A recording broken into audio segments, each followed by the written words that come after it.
Года башкирской культуры и духовного наследия мы проводим первое наше мероприятие, которое, я надеюсь, станет началом для множества различных интересных событий и мероприятий, поскольку данный объявленный год культурного наследия народов России и год башкирской культуры и духовного наследия, он, естественно, для музеев очень ценный год, и множество мероприятий в рамках этого года можно будет провести, поскольку музей является одним из ведущих, выполняет одну из ведущих ролей, да, в сохранении культурного наследия и духовного наследия, в популяризации культурного наследия народов. И в связи с этим предлагаю сегодня плодотворно поработать. Тема нашего круглого стола – это музеи Центра культурного наследия Башкортостана.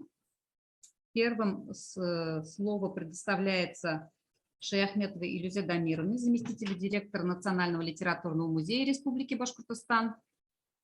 Тема – культурно-образовательные проекты Национального литературного музея Республики Башкортостан как способ привлечения посетителей. Так, уважаемые коллеги, у нас тайминг 8 минут. Попрошу придерживаться времени. Альбина Зуфаровна обязательно подключится чуть позже, это рабочие моменты, и она, естественно, тоже выступит и поздоровается с вами и выступит. Ну а сейчас, Илюза Дамировна, слово вам. Здравствуйте, меня слышно? Да, слышно. Доброе утро всем, дорогие коллеги. Тема моего доклада – культурно-образовательные программы как способ привлечения посетителей в Национальном литературном музее. Сегодня привлекать посетителей в музеи становится все сложнее, потому что музеи живут в условиях жесткой конкуренции. Даже в селе телевидение и интернет стали нашими конкурентами, которых нелегко переиграть. Интересные коллекции, зрелищные экспозиции, выставки и мероприятия, все новые формы работы с посетителями становятся средством превращения музея в научно-популярный центр, который был бы интересен и большим, и маленьким посетителям. В связи с этой проблемой хочется рассказать о нескольких культурно-образовательных мероприятиях Национального литературного музея как способе привлечения посетителей в музей. Первые же мероприятия показали перспективность этого вида деятельности с посетителями, а также возникшей необходимости иметь технические средства, срочно налаживать связи с общественными организациями, изучать специальную литературу и тщательно продумывать каждый момент сценария мероприятия. Еще в ноябре 2018 года в музее стартовал проект «Вековые параллели». Целями цикла культурно-просветительских и выставочных мероприятий, направленных на популяризацию памятных дат истории Башкортостана, популяризацию творчества известных писателей Башкортостана. В рамках культурно-просветительского проекта проведены выставки, посвященные столетию со дня рождения народного поэта Республики Башкортостан Назара Наджми. Шагид Худайбердин, один из современников и соратников Мажида Гафури. Вековые параллели, посвященные столетию со дня рождения Мустая Карима. Передвижная выставка столетию Гали Ибрагимова. 100 лет со дня рождения Академического театра имени Гафури. Вечер памяти, посвященный столетию со дня смерти Шейхзады Бабича. Лето – время игр, развлечений, период свободного общения детей.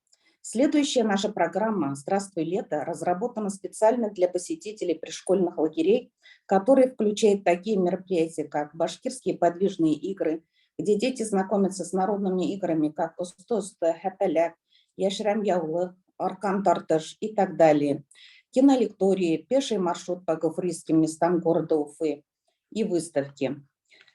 Следующая программа «Пушкинская неделя» – это цикл совместных мероприятий Всероссийским музеем Пушкина. Национальный литературный музей Республики Башкортостан является региональным медиацентром Всероссийского музея Пушкина с 2000 года. В музее ежегодно организуются мероприятия, посвященные Пушкинскому дню в России.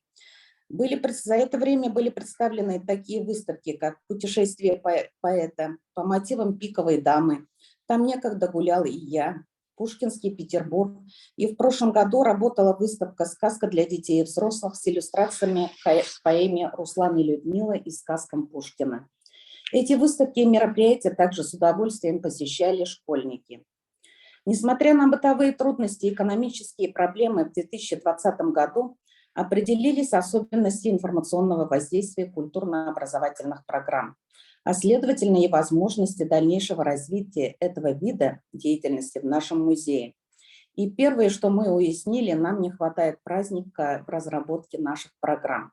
Поэтому было решено, что праздничное настроение посетителей должно быть реализовано самими посетителями, и в этом должна им помочь культурно-досуговая деятельность музея. Многие годы музей участвует в ежегодной всероссийской акции «Ночь музея», который стал традиционным и очень популярным. Акция несет яркую эмоциональную окраску, требует тщательной подготовки и долго не забывается. В рамках акции «Ночь музея-2019» сотрудники вместе с постоянными посетителями показали театрализованные представления по комедии Мустая Карима «Похищение девушки». В рамках года театра в Мемориальном доме музея Мажида Гафури начал работать музейный кукольный театр, который представил участникам акции сказку «Угай Кад Гульбике» басни Мажида Гафури.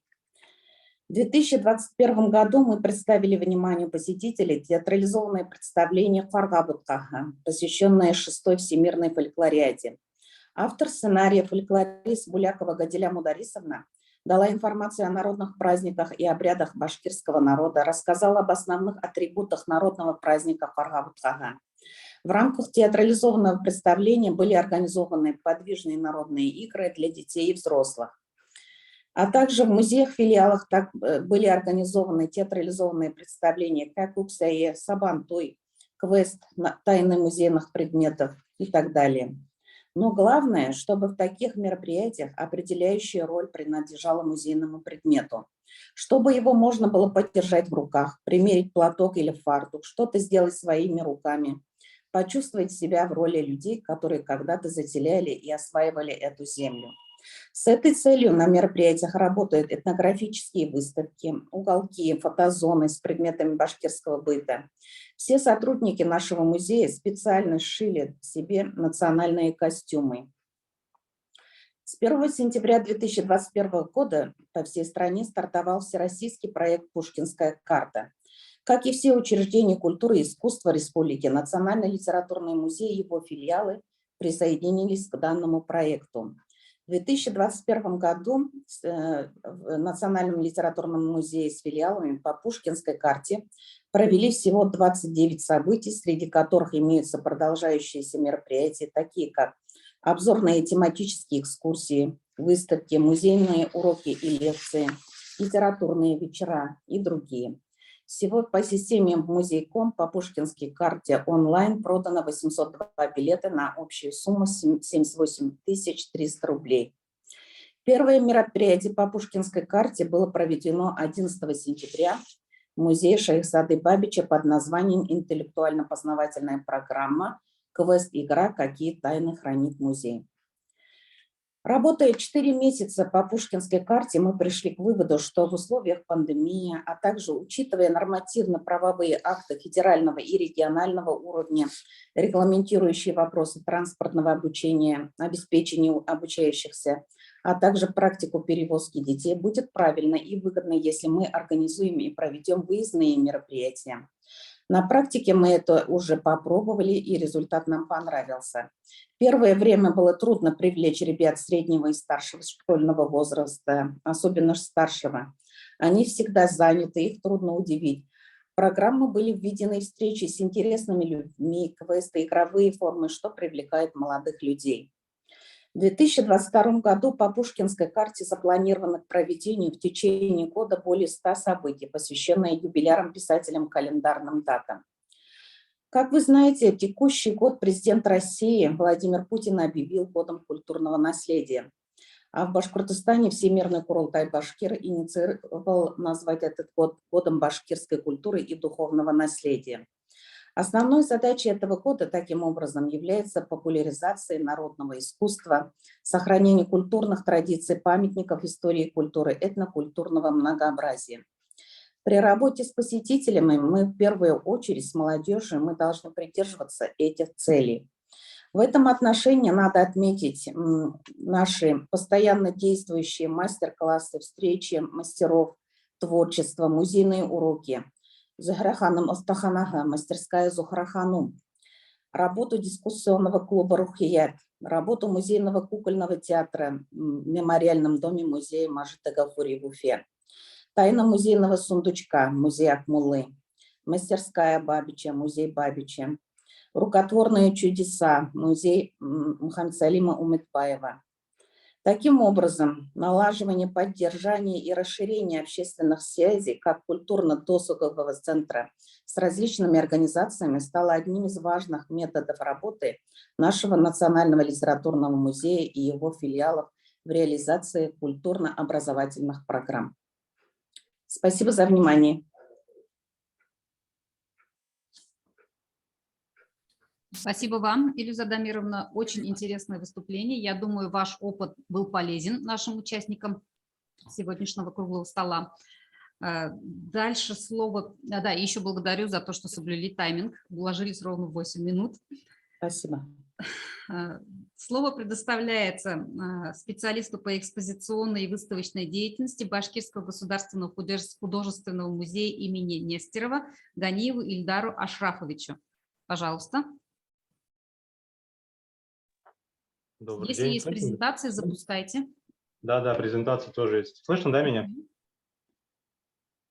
Алло. Слышно, вас хорошо слышно, но презентации Ага, пока не видно. Презентацию я со своего могу запустить, да, сейчас? Да. Вам будет удобнее просто в процессе.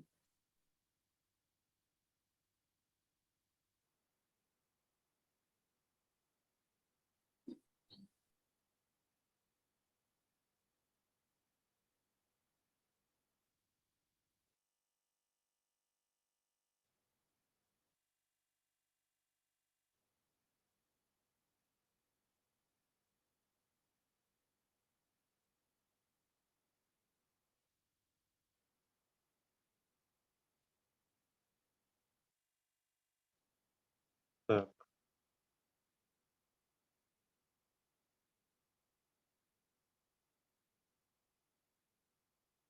Но я вот экран пытаюсь настроить.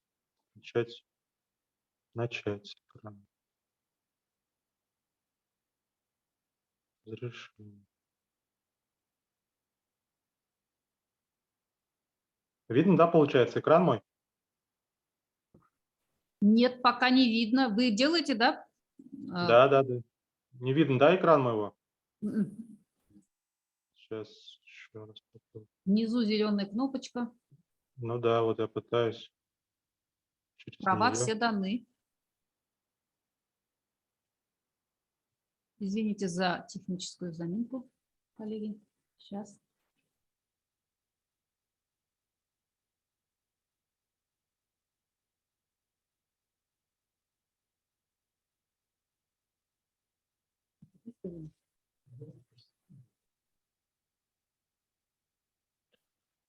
Загрузилось, да? Да, загрузилась. Ага. Можете начать. Так. Тема моего доклада — эпосы, легенды и сказания в произведениях художников Башкортостана. На протяжении многих лет наш музей занимается собирательством художников Башкортостана и художников бывших советских республик. Это и живопись, графика, скульптура и предметы декоративно-прикладного искусства. Богатство собрания музея позволяет делать различные выставочные проекты. Например, один из проектов – это «Традиции и духовность». Он был организован музеем под эгидой правительства Республики Башкортостан в 2017 году с целью определения лауреатов Государственной премии Республики Башкортостан имени Нестерова. Вот, мы можем с вами видеть экспозицию, фрагменты экспозиции. Здесь были представлены и, возвращаюсь к предыдущему слайду, войлок и скульптура, также живопись. В 2018 году был проведен всероссийский конкурс изобразительного искусства, и посвящен он был столетию образования Республики Башкортостан. В нем приняли более 120 художников из различных городов страны. Экспонировавшись в формате гала-выставки, а что это значит? Что она была как и в стенах нашего музея, так и в стенах нашей Уфимской галереи, которая находится на Революционной. И успех этой конкурсной выставки был настолько высок, что у нее родился следующий проект. Вот как раз слайд Уфимской галереи нашей. Следующий проект родился под названием «Традиция и духовность». Вот. Здесь мы видим особенности нашего башкирского современного традиционного искусства и регионов России, связанных с понятием «тюркская степь». Оба проекта стали передвижными. Они были показаны в городах республики, таких как Стерлитамак, Нефтекамск. Вот как раз мы видим экспозицию. Здесь и арт-объекты, опять же, скульптуры, эмаль, бумага вот с правой стороны авторского литья, такие декоративные предметы, войлок. И в 2021 году стартовал уникальный проект под названием «Романтики великой страны», представивший дар музею выставочного центра Росизо, на котором экспонировались произведения художников, таких как стран бывших советских республик Армении, Азербайджана, Молдавии, Латвии, Эстонии, Литвы, Украины. Все эти работы были созданы художниками в период с 50-х до 90-х годов. Проект показал многонациональные традиции художников, представлявших эти республики, входившие в состав СССР. И в 2022 году этот проект также будет показан в филиалах музея в городах республики. Это Нефтекамск, Стерлитамак также. Вот. И из всего этого как раз у нас рождается новый проект, посвященный Году культурного наследия народов России, где будут экспонироваться произведения из собрания Художественного музея Нестерова, выполненных художниками Башкортостана, обращавшиеся к башкирскому фольклору. Это сказания, эпосы, легенды, предания. Среди экспонентов, например, Агилизидинов Салават Мухаметович, наш заслуженный художник Республики Башкортостан. Вот одна из работ, которые будут представлены в экспозиции «Под белой луной» из цикла «Великая степь». Он оформил более 100 книг, в том числе подарочное издание башкирского эпоса «Урал-Батыр» и научное издание киргизского эпоса «Манас» на башкирском и киргизских языках. Вот одни из двух работ будут более представлены его наследие. Следующий художник Голубев Глеб Евгеньевич, заслуженный работник культуры Республики Башкортостан. Он является автором иллюстраций к башкирскому эпосу «Урал-Батыр». Как раз мы можем видеть на слайдах его произведения, выполненные в технике линогравюра. «Бой с быком», «Рождение Агидели», «Урал и сыновья».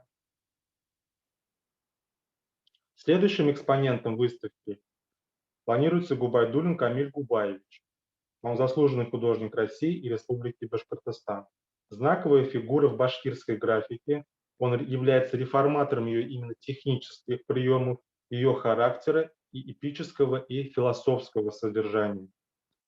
Он является автором таких серий по мотивам тюркского поэта, песенника и композитора X века Коркут Ата и серии Акмула, посвященной жизни башкирского поэта и мыслителя. Вот как раз на следующем слайде мы можем видеть одну из его работ «Уроки Акмулы». Следующим экспонентом Маджар Сергей Владимирович, заслуженный художник Республики Башкортостан.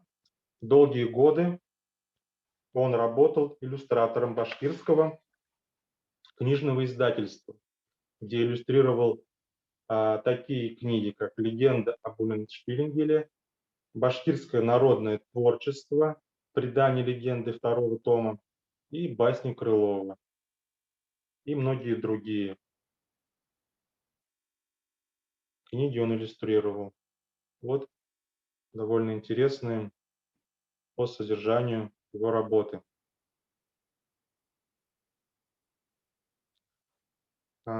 Следующим экспонентом будет Мастерегулов Айрат Рауфович, заслуженный художник России и Республики Башкортостан. Он будет представлен иллюстрациями к башкирскому эпосу «Акбузат».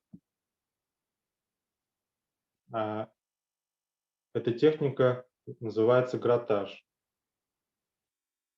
Она такое передает ощущение вот этой архаичности.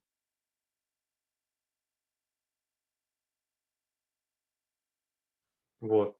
И многие, конечно же, другие художники, как Масалимов, Минибаев, Халилов, такие иллюстраторы тоже будут представлены. Все они большой вклад внесли в развитие изобразительного искусства, выработали самобытную манеру исполнения, колорит, декоративизм, который узнаваемы не только в России, но и за ее пределами. Как известно, сказания передавались из поколения в поколение народными сказителями, сесенами. Благодаря их духовному таланту, поэзии, нам доступны такие известные произведения, как Урал-Батыр, Акбузат, Кара-Юрга, Кангур-Буга и другие, где заложены народная мудрость, подвиги, культура, обычаи и быт. Многие сказания имеют различные переводы и источники, что придает им богатое содержание образов и смыслов.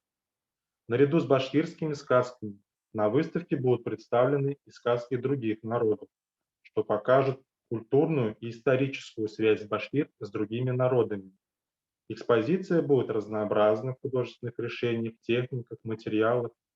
Зритель ознакомится с техниками печатной графики, бумагой авторского литья. Как раз вот у Гильзина вы могли увидеть его работы.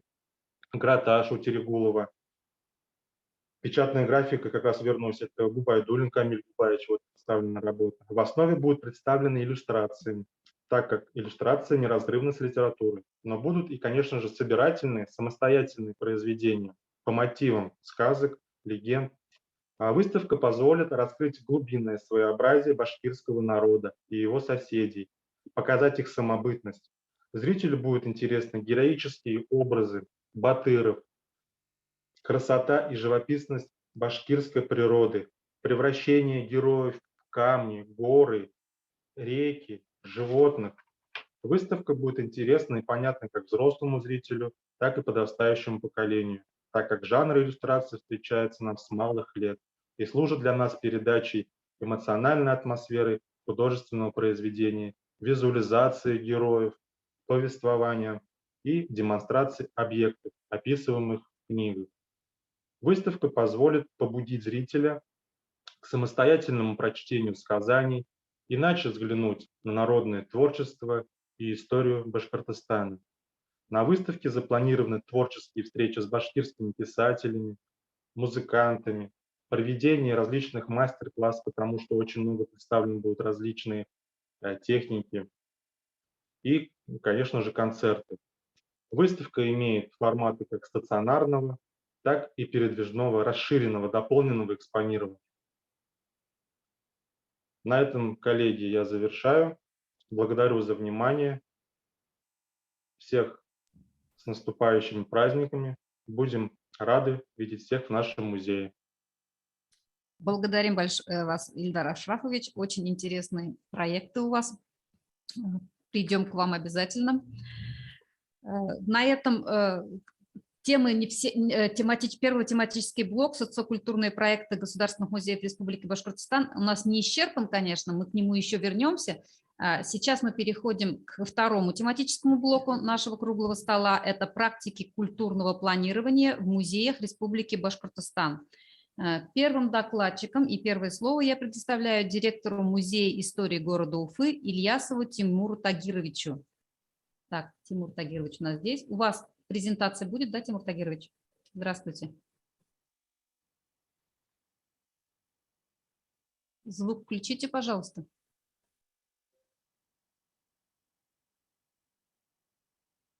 Добрый день. Слышно меня? Да, теперь слышно. Презентация у вас будет, да, Тимур Тагирович? Нет, я без презентации. Добрый день, уважаемые коллеги. Тема моего выступления посвящена проектам Музея истории города Уфы в данный тематический год. И, конечно же, начать хотелось с того, что музей как площадка для отражения элементов культуры народов, которые населяют нашу республику. У нас, как вы знаете, более сотни этносов, народностей проживает на территории города. В прошлом году проходила перепись населения. И ждем мы сейчас в том числе обновленные статистические данные по этническому составу города Уфы. Точно так же, как и в предыдущие годы, но уже с таким большим уклоном в этническую сторону, планируем, значит, мы проведение лекций, прямых эфиров с приглашенными гостями, проведение мастер-классов, выставки. И здесь, наверное, необходимо поднять какие-то сложные вопросы, с которыми могут и наши коллеги из других музеев столкнуться. Это в плане трактовки отдельных элементов культуры. То есть мы довольно часто видим, что у нас культура трансформируется, и даже вот когда проходят народные праздники, посвященные, допустим, там или какие-то отдельные специальные праздники, посвященные костюму, то видим, что очень много ошибок допускают, даже вроде бы, казалось бы, специалисты, когда мы говорим о традиционном костюме, когда мы говорим о костюме, который реконструирован, и когда мы говорим о стилизованных каких-то костюмах, которые у нас используются артистами на сцене. То есть здесь вот на таком примере, наверное, все-таки привлечение специалистов-этнологов, оно музеем требуется. И помимо вот какого-то неофольклора, от мемов до современных каких-то произведений, да, вот, то есть, ну, сами знаете, что и нагрудники сегодня делают, и кожаные различные элементы изделия делают, то есть, ну, здесь мы, наверное, уже попробуем сочетать выставочную деятельность, может быть, с какой-то такой вот даже сувенирной деятельностью. Точно так же планируем мы и дальнейшее отражение контента, посвященного этничности в наших социальных сетях.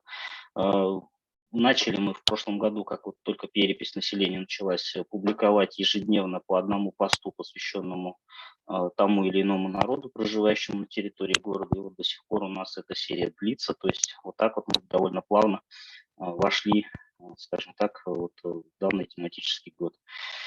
Ну и представителей музыкальной культуры, литературы, поэзии, театральных деятелей, кинорежиссеров, может быть, которые снимают на соответствующую тематику. Вот у нас в планах их привлечения. Ну, для этого, конечно же, необходимо нам довольно плотно работать с различными общественными объединениями, которые охватывают деятельность этноса. Это и Курултай-Башкир, и Собор русских, и другие различные общественные объединения, чтобы более полно понимать картину тех спикеров, на которых сегодня мы можем опираться.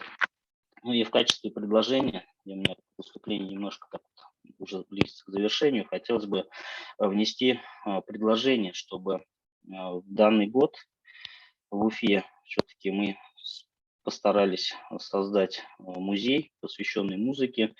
Неважно, как он будет называться, но, наверное, основные элементы – это то, что музыкальная культура Башкортостана в ней должна быть представлена отдельно.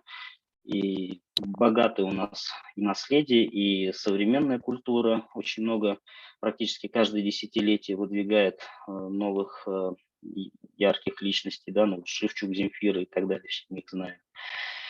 До создания отдельного музея, посвященного Кураю. То есть у нас вот готовится концепция, и я надеюсь, что если мы как-то в качестве предложения внесем, может быть, и если будет отдельная какая-то резолюция, чтобы, ну, наверное, как-то мы этой истории отметили, что вот вносим предложение по созданию в Уфе музея музыки, музея Курая. Спасибо за внимание. У меня все. Спасибо вам, Тимур Тагирович. В первую очередь за соблюдение тайминга спасибо. И очень содержательное выступление у вас было. Интересные моменты были затронуты в вашем докладе. Следующий продолжит тематику практик культурного планирования в музеях Республики Башкортостан методист интерактивного музея марийской культуры отдела Мишкинского районного дворца культуры Яхин Ильяс Раилович. Вам слово, пожалуйста, Ильяс Раилович. Добрый день, уважаемые коллеги. Мой доклад, значит, презентация Марийского интерактивного Марийского музея. Сейчас будут показывать, значит, презентацию. Так, включаю, да? Да, конечно. Все. Сейчас, минуточку, технически. Вот, видно, значит, презентация. Сейчас, подождите. Сейчас загружается. Все, теперь видно.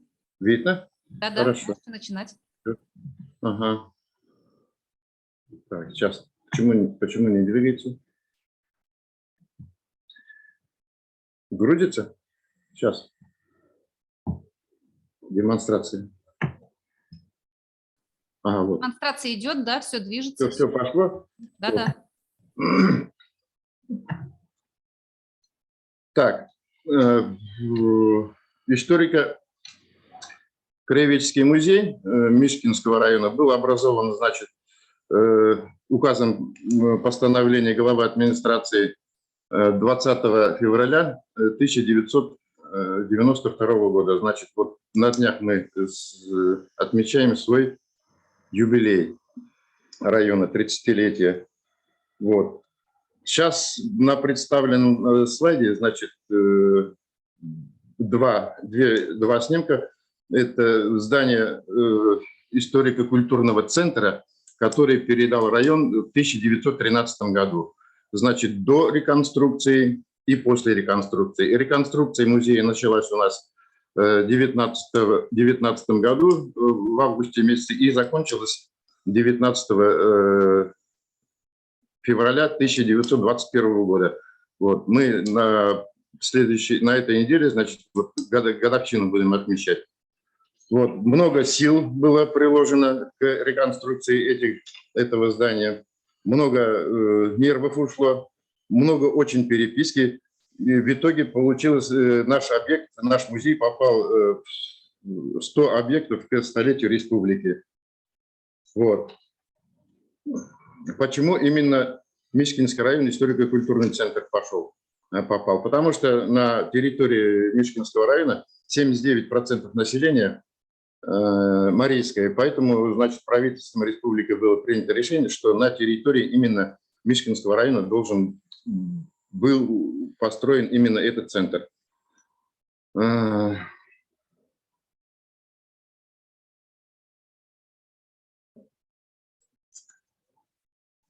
Так, следующий слайд – это у нас внутренний фойе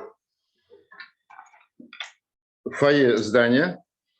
Это значит, вот слева у нас до реконструкции, после реконструкции. Если обратите внимание, значит, в фойе здания использованы народные марийские мотивы, как пол и стены. Все оформлено в национальном орнаменте. На стенах висят, значит, картины, связанные с марийским эпосом. Так, следующий. Зрительный зал. Здание бывшего кинотеатра. Кинотеатр был рассчитан на 400 посадочных мест. Значит, вот после реконструкции зал был реконструирован, боковые, то есть пол прямой стал, значит, было вывезено очень много строительного материала, грунта, значит, около 20 КАМАЗов, и мы сделали многофункциональный зрительный зал. Вот. Многофункциональное что подразумевает? Стулья убираются, значит, можно проводить любые мероприятия, от утренников, начиная концертными программами. Вот, значит, вот это уже общий вид нашего зрительного зала. Зрительный зал многофункциональный, вот, оснащен, значит, цифровым оборудованием, то есть видео и аудио аппаратура, все цифровое. Вот здесь представлены фотографии, значит. На многофункциональном зрительном зале, значит, мы можем проводить мероприятия как республиканского, так и российского масштаба. Техническая часть позволяет. Это все возможно. Следующий, значит, раздел у нас интерактивный музей. Это вот общие виды, это общая площадь, значит, интерактивный музей у нас составляет почти 80 квадратных метров. И основу музея составляет 8 интерактивных панелей. Вот. Это значит, оборудование стоит вот, тач. Вот. И справа интерактивная панель лента времени, или по-другому таймлайн. Значит, в этом интерактиве мы можем показать историю развития марийского народа с самых древнейших времен, то есть перелистывается страницы, и вся информация, которая там есть, она показывается до сегодняшних дней. Вот таким образом. Следующее, значит, у нас идет марийский календарь. То есть интерактив показывает здесь образно в круговую, значит, календарь, нажимается на любой месяц календаря и выходит информация об этих календарях. То есть если мы нажимаем на декабрь, значит январь, и в январе какие марийские языческие праздники, все нам показано. Все там можно будет посмотреть. Вот. Здесь, значит, представлено на потолке, то есть мы задействовали и потолок нашего музея. Вот световое оборудование слева стоит, справа стоит, значит, на потолке проекция. Это все и календарь, и звезды, все это все взаимосвязано. И над каждым интерактивом, если видно, стоит звуковой колпак. То есть если интерактиву нужно, значит, звуковое сопровождение, над каждым из 8 интерактивов стоит вот такой колпак, то есть они друг другу не мешают. Вот таким вот образом. Так, дальше идем. Значит, идет следующий интерактив. Это у нас идет окно Марийской избы. То есть, если вот на левый слайд мы посмотрим, здесь вот на сегодняшний день уже демонстрируются наши все участники войны. То есть мы можем здесь демонстрировать любые фильмы, любые ролики со звуковым сопровождением. Вот таким вот образом. Здесь то же самое видно, что звуковой колпак. То есть если звук будет идти именно над этим интерактивом, звук не мешает другим слушателям, друг другу мешать не будут. Так, следующий, значит, интерактив у нас идет марийский язык интерактивный. Это 3 обычных планшета с треками. Берется, значит, наушники снимаются, прикладывается к уху, и идет, значит, марийская речь. Кто никогда не слышал марийской речи, значит, уже какие-то ознакомительные первые текущие можно услышать. Очень интересно. Своеобразная интерактивная панель получается. Вот. Следующая панель у нас идет интерактив. Этнография, извините, пожалуйста. Этнография. Значит, в этом интерактиве мы можем познакомиться с бытом, культурой, традициями, песнями. То есть уже здесь, в этом интерактиве у нас заложены и видео, и аудио, и фотографии. То есть человек подходит, нажимает на нужную ему клавишу и получает ту информацию, которой заинтересовался. Вот таким вот образом. Так, следующий, значит, Вот следующая панель у нас уже не интерактив, но, скажем, это уже ближе к истории нашего района. Значит, тема Великой Отечественной войны тоже не обошла стороной, поэтому мы хотели показать именно наших вот, героев Советского Союза, наши экспонаты. И особенно хотелось отметить, вот фотография справа, Денгин Виктор Андреевич, значит, пропавший без вести, в 2008 году нашелся, нашли инициалы, место боев, где служил, где погиб. В итоге, оказывается, проблема очень такая большая, чтобы вывести его из списков пропавших без вести, очень проблематично оказывается. Вот мы с такой проблемой столкнулись. Следующие вот у нас экспонаты нашего музея. Все можно потрогать, все можно посмотреть, можно все фотографировать. Тоже наши экспонаты. Виды. Здесь экспонаты традиционной марийской одежды повседневной. Здесь те предметы, здесь представлено женское головное украшение незамужней женщины. Здесь традиционный наш марийский орнамент полотенце. Следующий интерактив – это персоналии. Персоналии – это то же самое 6 простых планшета, загруженные программы. И наиболее известные выходцы из Мишкинского района и выходцы из республики, которые внесли наибольший вклад в развитие марийской культуры. Можно листать, можно смотреть. Минимальная информация об этих людях, которые внесли вклад в развитие культуры, значит, они здесь представлены. И последний интерактив у нас про Мишкинский район. Значит, если мы видим общую панель, значит, здесь полностью представлена вся информация о районе. Значит, здесь представлены все населенные пункты, территории, реки, гимн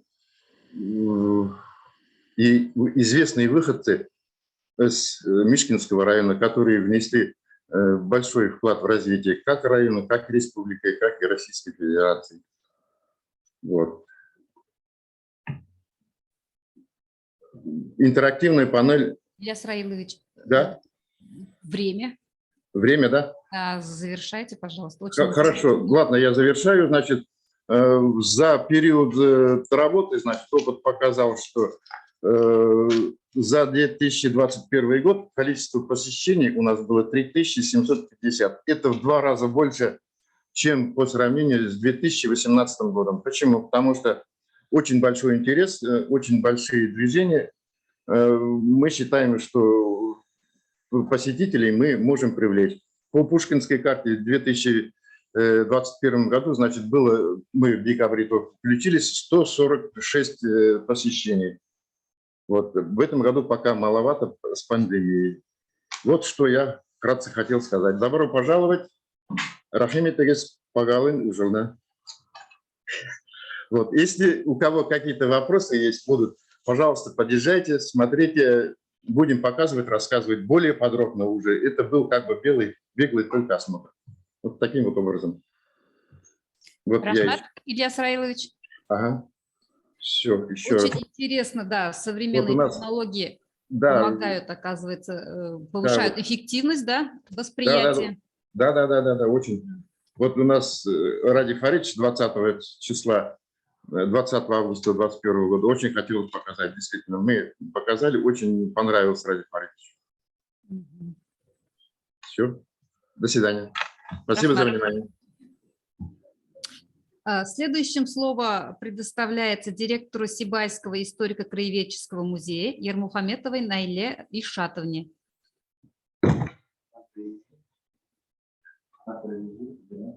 Найля Ильшатовна. Здравствуйте. Вас не слышно. Можно звук включить?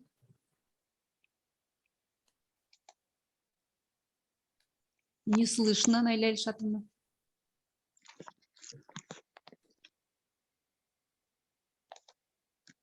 Включу.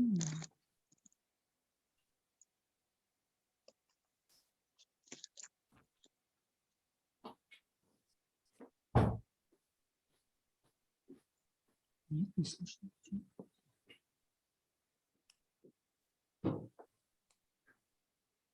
Нет, не слышим мы вас.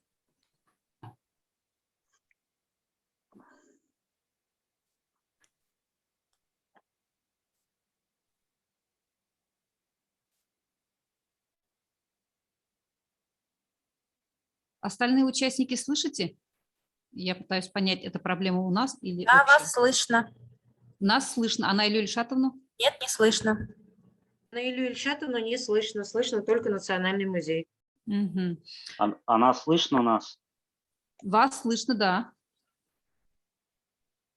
Так, может, дадим возможность ей попробовать переподключиться, а пока послушаем следующего докладчика. Давайте. Мгм, хорошо. Тогда слово предоставляется заведующему Тимясовским историко-краеведческим музеем, филиалом Национального музея Республики Башкортостан Мажитову Айдару Раисовичу. Айдар Раисович, вы с нами? Да, я вас слышу. Вы меня слышите? Да, мы вас слышим прекрасно. Сейчас Хорошо. презентацию вашу запускаем. Хорошо, спасибо. Вы нам помогаете, если что, говорите следующий слайд, Хорошо. далее, чтобы более эффективно у нас было восприятие. Мгм.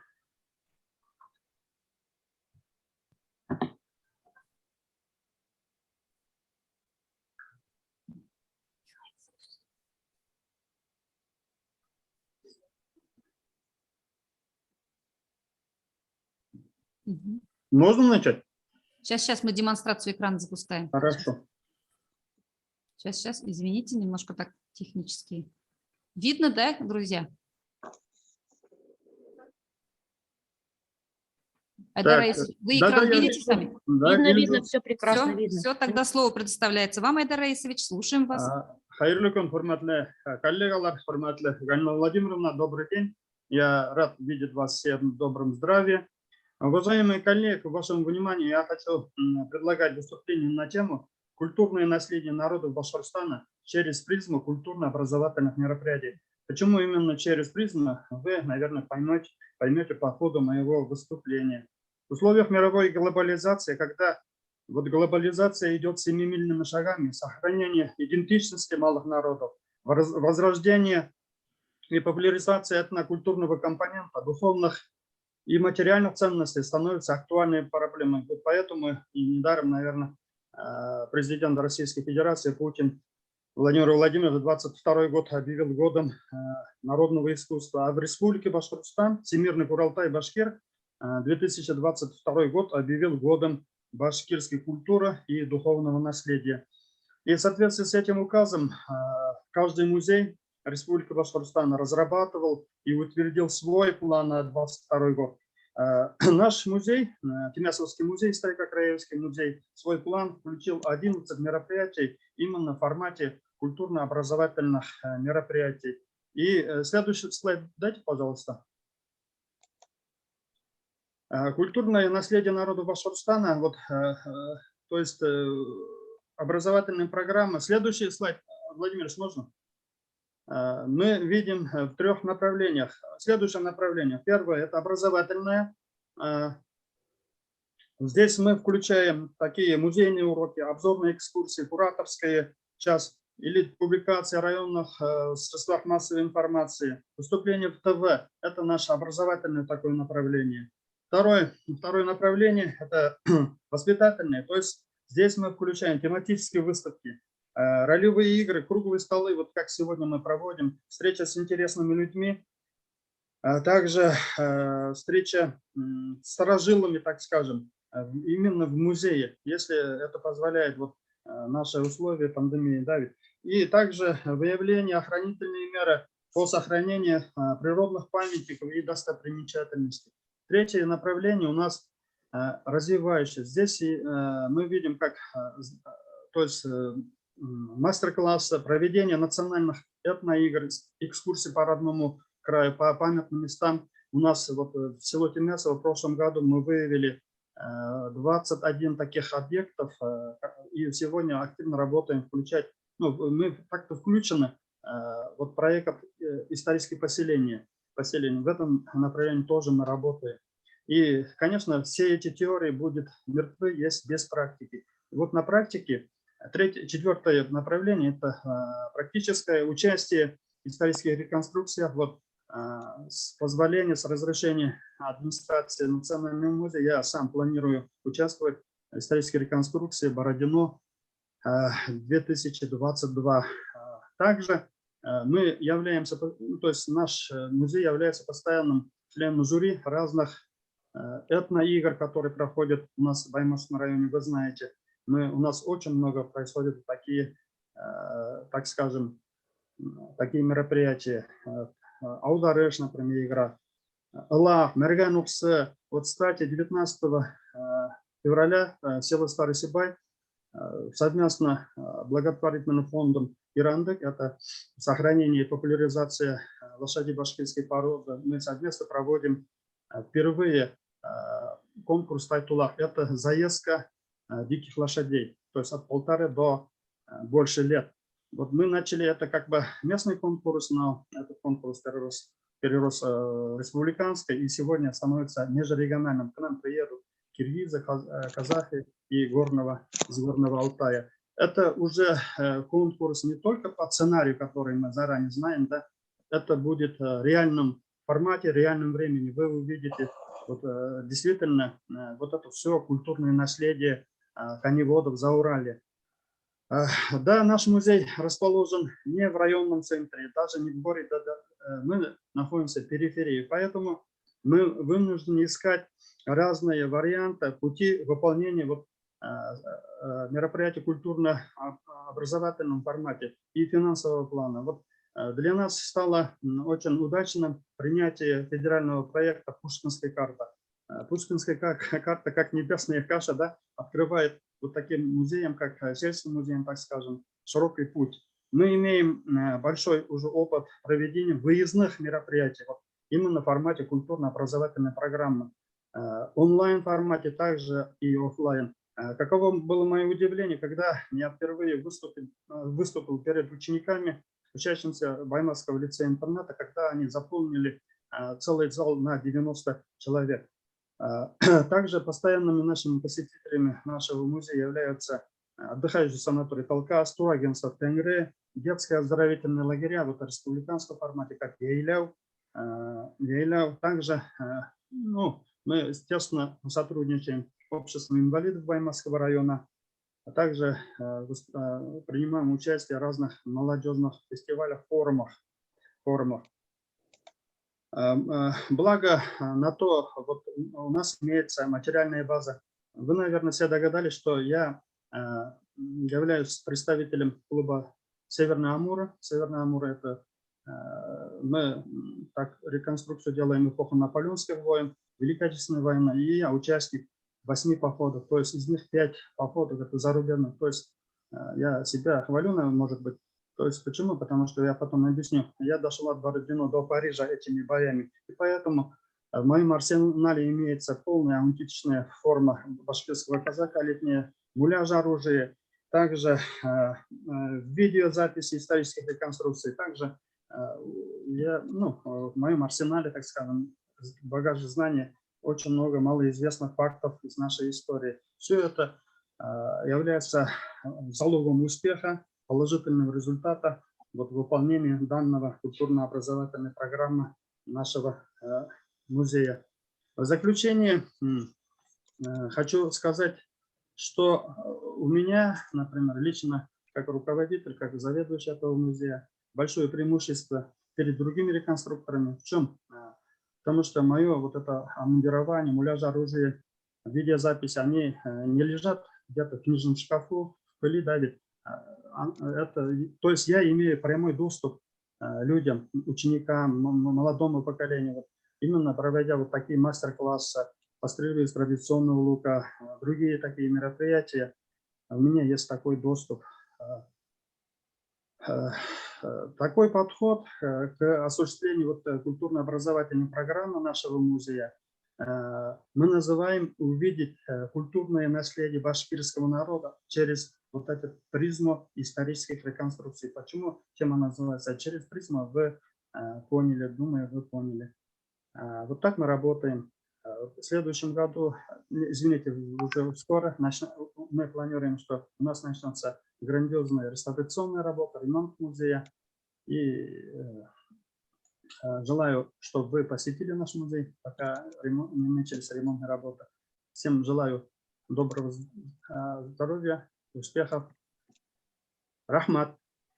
Галина Владимировна. Рахмат, Айдар Раисович, бик қызық.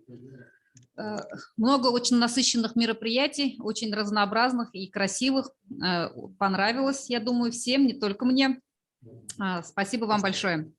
Так, директор Сибайского историко-краеведческого музея Ермухаметовна Ляйль Шатовна.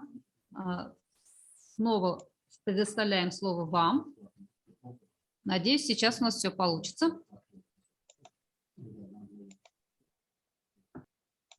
Так, Ляйль Шатовна. Так, презентацию видим. Добрый день, уважаемые участники круглого стола. Тема моего доклада – опыт деятельности Сибайского историко-краеведческого музея по реализации программы «Пушкинская карта».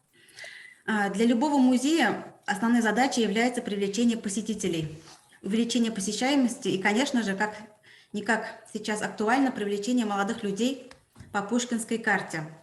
Ежедневно Министерством культуры Республики Башкортостан ведется мониторинг созданных событий и приобретенных билетов.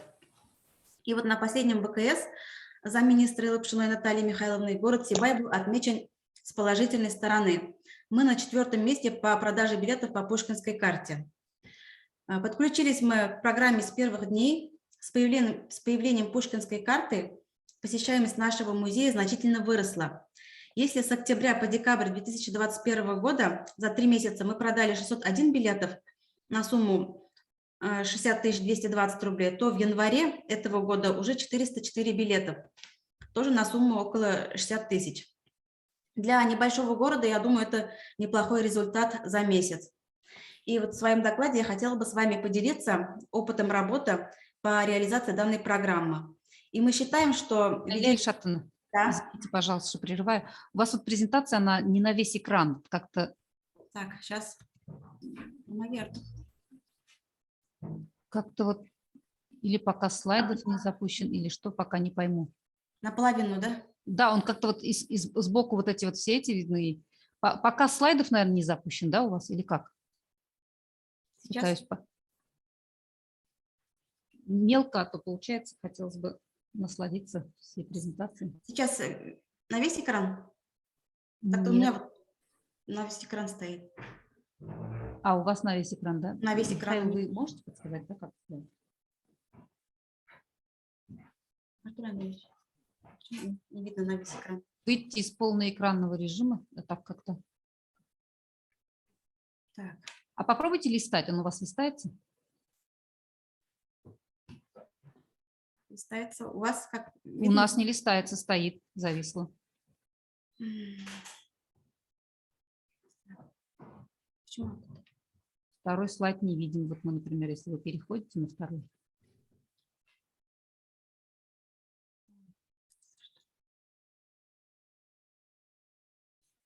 Попробуйте мышкой слева, вот менюшка есть, на второй слайд нажать. На второй слайд. Давайте так. Да, вот так видно. Видно, да, сейчас? Да, видно все. Спасибо. Да, уважаемые коллеги, я хотела бы с вами поделиться с опытом работы по реализации данной программы. Мы считаем, что введение этой программы оказалось своевременным и эффективным, особенно в условиях пандемии для небольших городов. Как мы работаем? Во-первых, это тесное сотрудничество с управлением образования города. так как они тоже заинтересованы в использовании Пушкинской карты детьми. Они тоже отчитываются перед Министерством образования. Мы изучили планы внеклассных работ школ, тематику мероприятий и подстроили свои события под их план. Например, 27 по 28 января этого года в целях реализации федерального проекта «Патриотическое воспитание граждан Российской Федерации» в рамках нацпроекта образования в республике проходила акция «Блокадный хлеб». Соответствующее письмо об обязательном участии в акции получили Управление образования городов и районов. Мы написали письмо начальнику образования, сделали афиши, распространили в социальных сетях, подключили знакомых учителей, друзей музея и начали поступать заявки на уроки. Также следующее, очень важно, у учителей и детей должен быть выбор. Поэтому необходимо создавать события, несколько событий на портале «Прокультура». И мероприятия, музейные уроки должны быть качественными, чтобы дети уходили с музея с эмоциями. Это очень важно.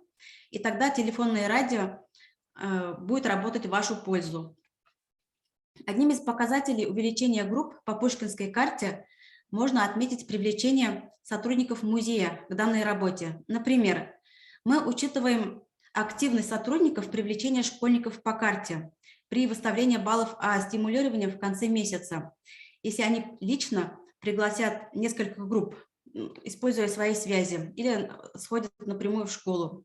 И таким образом сотрудники наши сами заинтересованы в приглашении детей. Также рекомендую обратить внимание на обучающие вебинары, которые проводят на портале «Прокультура» и в системе «В музей». Нужно внимательно ознакомиться с инструкцией создания событий, чтобы с первого раза пройти модерацию, потому что повторное редактирование и модерация занимает много времени. Очень часто система «В музее» предлагает полезные инструкции, как увеличить продажи в музеях и культурных учреждениях. Это тоже очень полезная информация. Например, сайт музея – первое, что видит посетитель, решивший узнать информацию о музее. Если посмотреть метрику сайта, тут у вас перед вами метрика нашего сайта, становится очевидным, что большинство пользователей, в нашем случае это 61,8%, переходят на сайт из поисковых систем. Это Яндекс, Google, Mail и так далее. И, конечно же, в первую очередь при поиске музеев они попадают на наш сайт. И поэтому важно иметь возможность продавать билеты онлайн на сайте. ВКонтакте и Инстаграм тоже отличный способ рассказывать о событиях и новостях музея для широкой аудитории.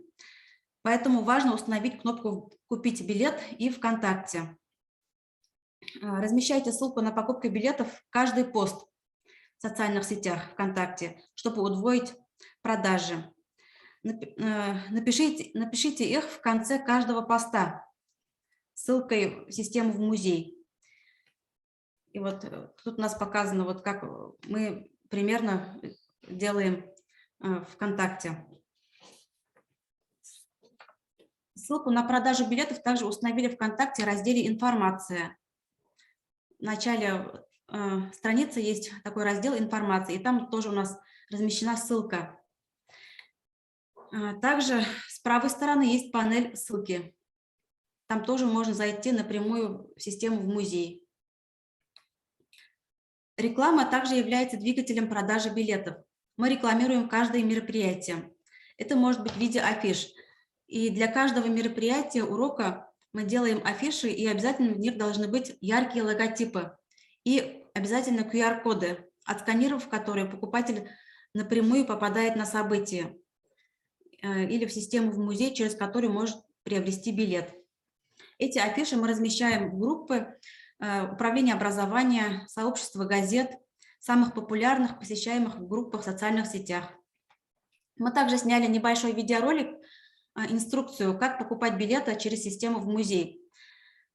И во время переговоров с учителями мы им скидываем на WhatsApp этот видеоролик и тем самым облегчаем им задачу покупки билетов.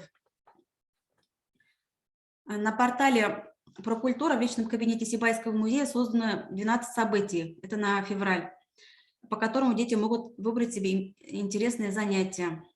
Сейчас у нас в музее проходит месячник по военно-патриотическому воспитанию. Проводятся уроки мужества на разные тематики.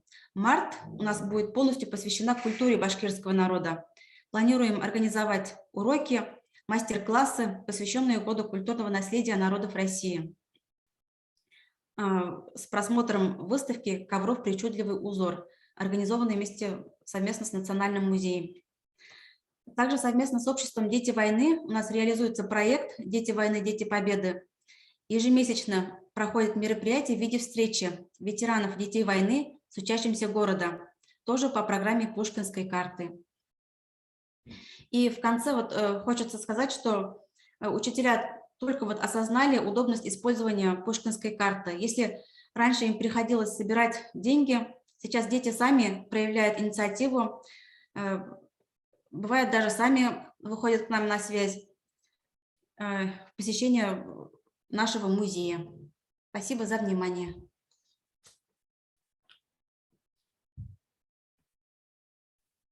Спасибо вам, Наиля Ильшатовна. Очень полезный опыт, я думаю, всем коллегам для перенятия, да, по распространению, по привлечению, по реализации программы Пушкинской карты. Так, следующим слово предоставляется директору Юматовского этнографического музея Прониной Светлане Васильевне. Добрый день. Вот сейчас вышел Сибайский музей. Сейчас я запущу демонстрацию. Угу.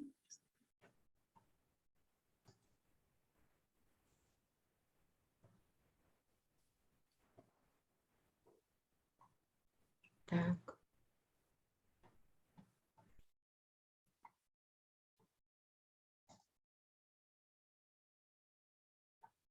Угу.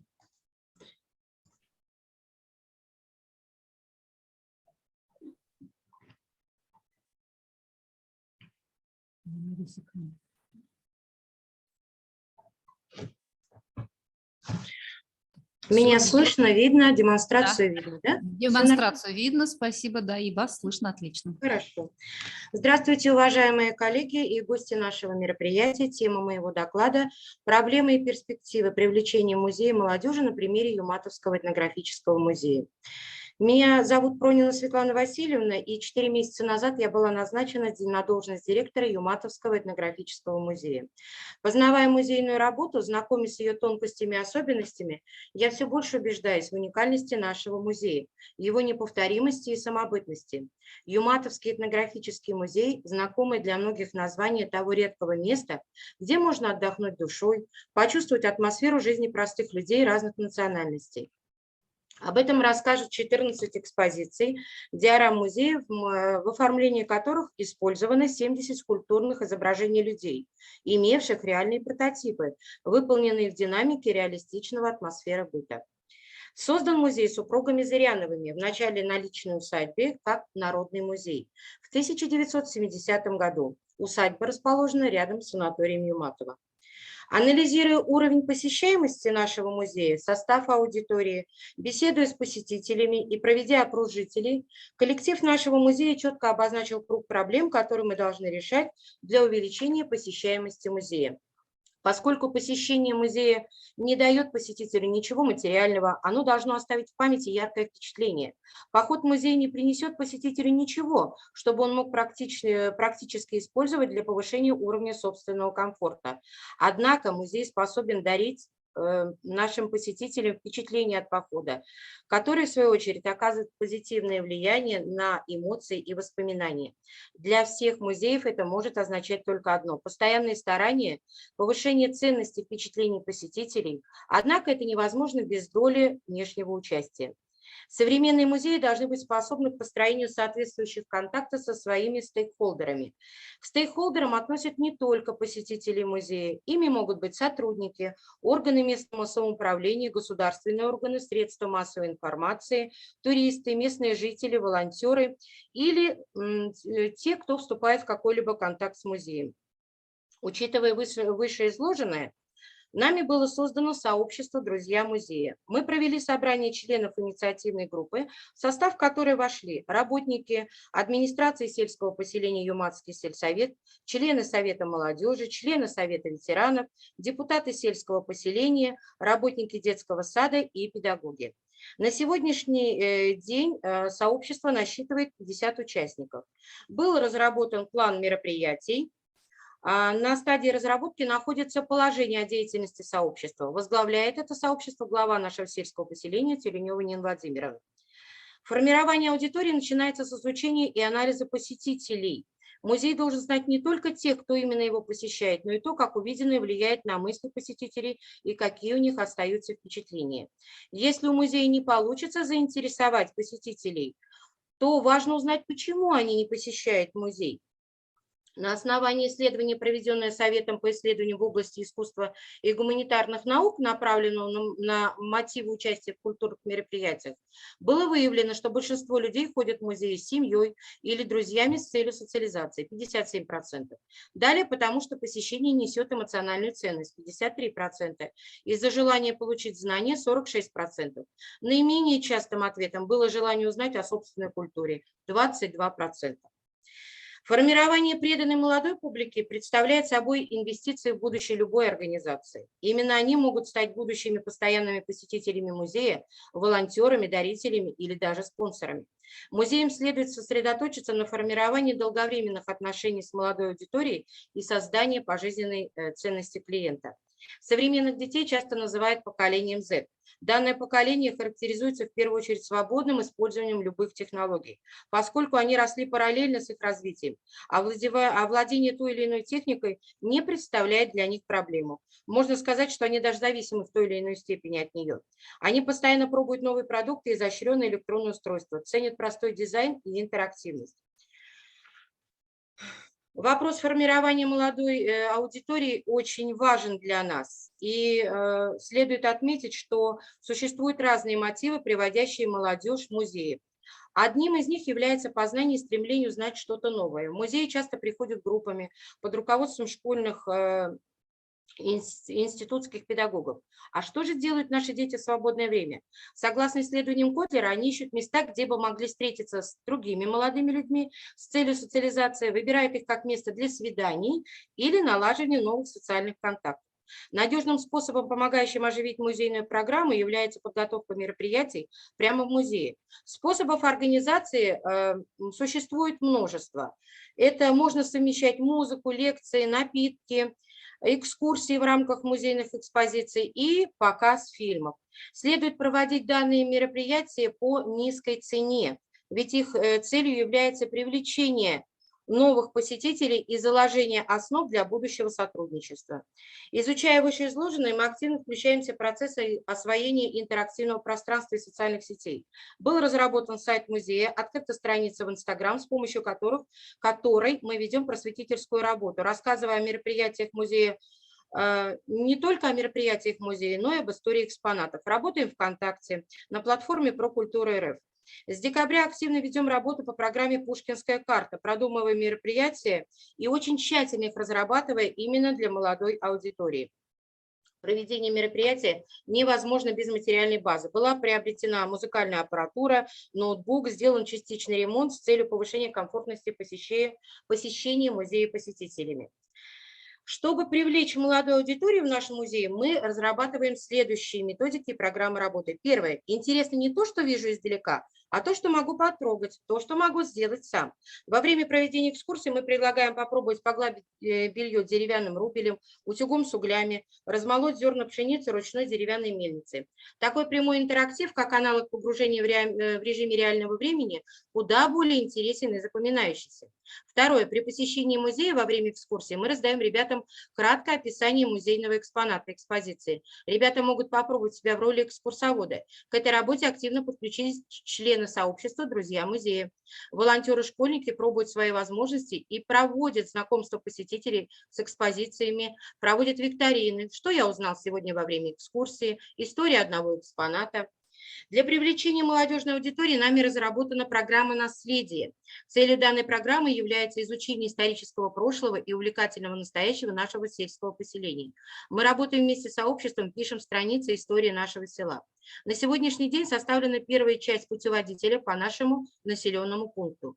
Планируется проводить экскурсии не только в стенах музея, но и на территории нашего населенного пункта. Следуя пункту номер 1, интересно то, что пробую и делаю сам, экскурсии будут проводиться с перевоплощением экскурсоводов и посетителей в персонажей нашего музея. Нами было принято решение о введении в музее дополнительной опции. Посетителям будет предложено отдохнуть в уютной беседке, насладиться травяным чаем, изготовленным по уникальному рецепту Натальи Сергеевны Зыряновой, и отведать аппетитных блинов. В заключение хочу сказать, что, привлекая молодежь в музей, мы можем быть уверены в том, что свои безграничные запасы энергии, знания, способности наша молодежь всегда направит в нужное русло. Наша задача – дать правильное направление.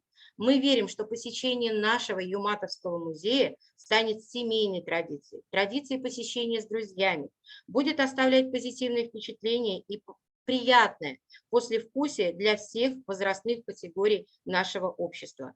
Уважаемые коллеги и друзья, спасибо за внимание. С удовольствием ждем в наш островок культуры, покоя, в наш Юматовский этнографический музей. До свидания.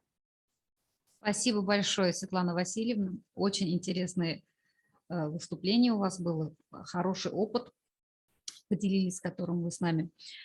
Теперь мы переходим к третьему тематическому блоку – культурные инициативы музеев Республики Башкортостан. И первым слово предоставляется директору Октябрьского историко-краеведческого музея имени А.П. Шакурова Медведевой Ирине Вениаминовне. Так, для начала мы запустим видео, подготовленное нашими коллегами.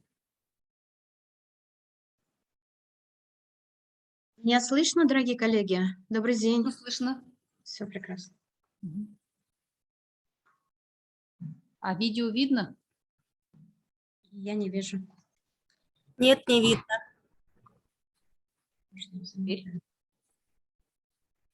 Позовите лучше.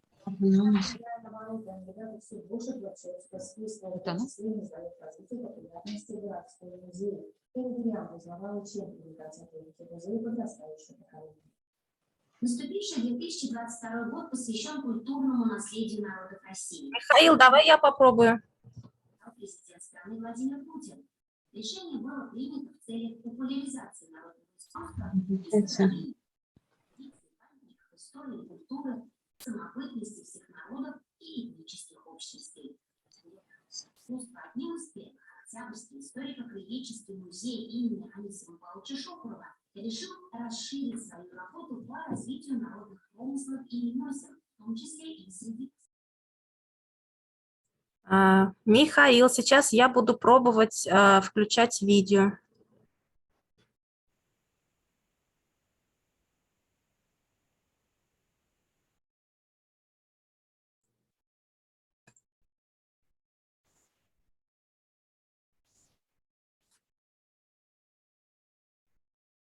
Пушкинская карта набирает обороты, ребята все больше приобщаются к искусству, в том числе не сдает позиции популярности городской музей. Лилия Гурьянова узнавала, чем привлекают сотрудники музея подрастающее поколение. Наступивший 2022 год посвящен культурному наследию народов России. Об этом говорится в указе, который подписал президент страны Владимир Путин. Решение было принято в целях популяризации народного искусства и сохранения культурных традиций, памятников истории и культуры, самобытности всех народов и этнических общностей. В год народного искусства одним из первых Октябрьский историко-краеведческий музей имени Анисима Павловича Шокурова решил расширить свою работу по развитию народных промыслов и ремесел, в том числе и среди посетителей. Так в стенах музея родился мастер-класс по росписи исконно русской деревянной матрешки. Роспись русской деревянной матрешки является, наверное, такой уже сакральным удовольствием для россиянина. И мы не видели еще ни одного ребенка, которому бы не нравилось. Вы посмотрите, с каким удовольствием школьники работают, и у каждого получился свой совершенно неповторимая авторская игрушка, свой сувенир-талисман 2022 года, который, значит, у нас посвящен как раз Году народного искусства. Наша задача разбудить в детях именно любовь к народным промыслам, ощутив хотя бы раз вот этот восторг, да, и получив хотя бы вот толику умения, они на всю жизнь полюбят это занятие. Как только им предоставится следующая возможность, непременно сразу вот ребенок, который приобщился, ему уже будут тянуть к этому прекрасному, да. Поэтому я надеюсь, что мастер-классы Октябрьского музея помогут детям какой-то релакс обрести современный, помимо гаджетов, да, помимо гаджетов и телевидения, может быть, им понравится заниматься вот этим, и они для себя вот открывают мир такой народных ремесел, авторских сувениров, мир мастерства. Сегодня уже более 500 октябрьцев попробовали себя в качестве художника, занимающегося росписью матрешек, в том числе и школьники города, которые посещают мастер-класс по Пушкинской карте. Матрешки у ребят получаются разными, то яркими, цветастыми, с румянцем во всю щеку, а есть матрешки на современный лад, но так художник видит. Такой и останется она мастеру на память. Мне очень понравился мастер-класс. Вот такая матрешка у меня получилась. Я решила сделать ее на свой вкус. Мне понравилось, что мы сюда пришли, вот послушали историю про хлеб, Калининград. И вот у меня получилась такая пока что смуглая матрешка. Мастер-класс по росписи матрешки – одно из самых популярных мероприятий, организованных в стенах городского музея. В планах сотрудников расширить ассортимент деревянных заготовок, чтобы было интересно не только детям, подросткам, но и взрослым, которые все чаще заглядывают в городской музей. Ведь, кроме всего прочего, посещение музея – это не только познавательно, но и увлекательно.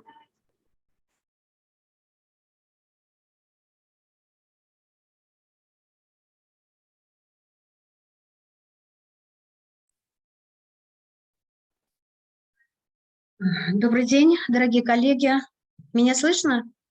Да, слышно. Добрый день. Небольшое такое дополнение к видеоролику. Работа по проведению мастер-классов в стенах Октябрьского историко-краеведческого музея стала одним из приоритетных направлений благодаря музейному творческому объединению «Октябрьский город мастеров», талантливой команде единомышленников, созданной на базе музея в 2012 году. Основу музейного объединения составили мастера-прикладники с ярко выраженным авторским стилем. За эти 10 лет коллектив стал народным. Из городского его состав перерос в региональный и межрегиональный. Музей обогатился творческими связями, а следовательно и возможностями. На базе объединения проведены мероприятия различного уровня, творческие встречи, мастер-классы по рукоделию, персональные и сборные выставки мастеров города. И не только города. Коллектив стал своеобразным брендом музея и города, постоянным участником городских и республиканских мероприятий. Начав с группы в 5 человек, мы пришли к составу более 30 человек. Год культурного наследия народов России музей вновь использует свои творческие силы и связи. В 2021 году в рамках проекта «Пушкинская карта» мы проводили мастер-классы по росписи ткани, бумаги, дерева. Роспись деревянных заготовок особенно пришлась по душе нашей молодежи. А роспись любимой и знакомой с детства деревянной матрешки доставляет истинное удовольствие разновозрастной аудитории. Всегда хороший результат, и в итоге человек открывает в себе талант мастера и способность и любовь к творчеству. Что касается затрат, то она в пределах 1/3 заложенной суммы. Часть доходов от Пушкинской карты заложена на расходы по проведению мастер-классов. Мы и раньше проводили мастер-классы по росписи матрешек, но сейчас это занятие более расширилось и стало более масштабным. Малый зал преобразован в музейную мастерскую, научные сотрудники прошли обучение росписи матрешек у ведущих мастеров. Мы далее планируем шире использовать потенциал музейного творческого объединения и волонтеров культуры города Октябрьский, которые также успешно развиваются на базе Октябрьского музея с 2012 года. Волонтеры в свободное от учебы и работы время в период особой загруженности музея помогают сотрудникам обслуживать мастер-классы, убираться после занятий. Чувство успеха и удовлетворенности возникает не сразу, а когда на мастер-класс группами и в одиночке дети приходят снова и снова. Это значит, что выбрано новое направление и нужно двигаться дальше. Мы надеемся, что в 2022 году мастер-классы также привлекут внимание широкой публики и делаем на этом один из акцентов. Успехов вам, дорогие коллеги! Разноплановой музейной деятельности. Буду рада, если наш опыт пригодится еще кому-нибудь. Всего доброго. Спасибо большое, Ирина Вениаминовна. Очень интересный мастер-класс у вас. Следующее слово предоставляется заведующей Тюлинским историко-краеведческим музеем, филиалом Национального музея Республики Башкортостан Галяутдиновой Лилии Ансаровне. Добрый день, коллеги. Меня слышно? Да, слышно. Здравствуйте. Отлично. Разрешите представить вашему вниманию презентацию этнографического проекта «Мозаика народов Башкортостана». Но не буду повторяться, что наступивший 22 год посвящен культурному наследию народов России, в том числе и Республики Башкортостан. Забыла поставить таймер, чтобы не нарушать ваше время.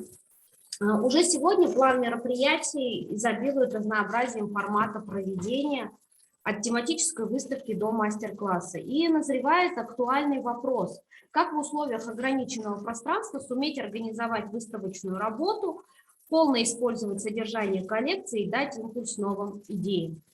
И по итогу, конечно, своей работы привлечь новую музейную аудиторию. Тематика нематериальной культуры позволила нам расширить свои профильные рамки, но при этом не забывать, что мы являемся историко-краеведческим музеем, а не учреждением культурно-увеселительного характера, и в первую очередь мы работаем с экспонатами.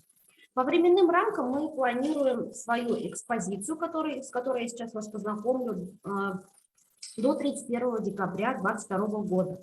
Выбираем для экспозиции как можно большее количество ранее не экспонирующихся музейных предметов из основного научно-вспомогательных фондов. Для себя, для проекта «Мозаика народов Башкортостана» мы выбрали такой тип, как научно-просветительский.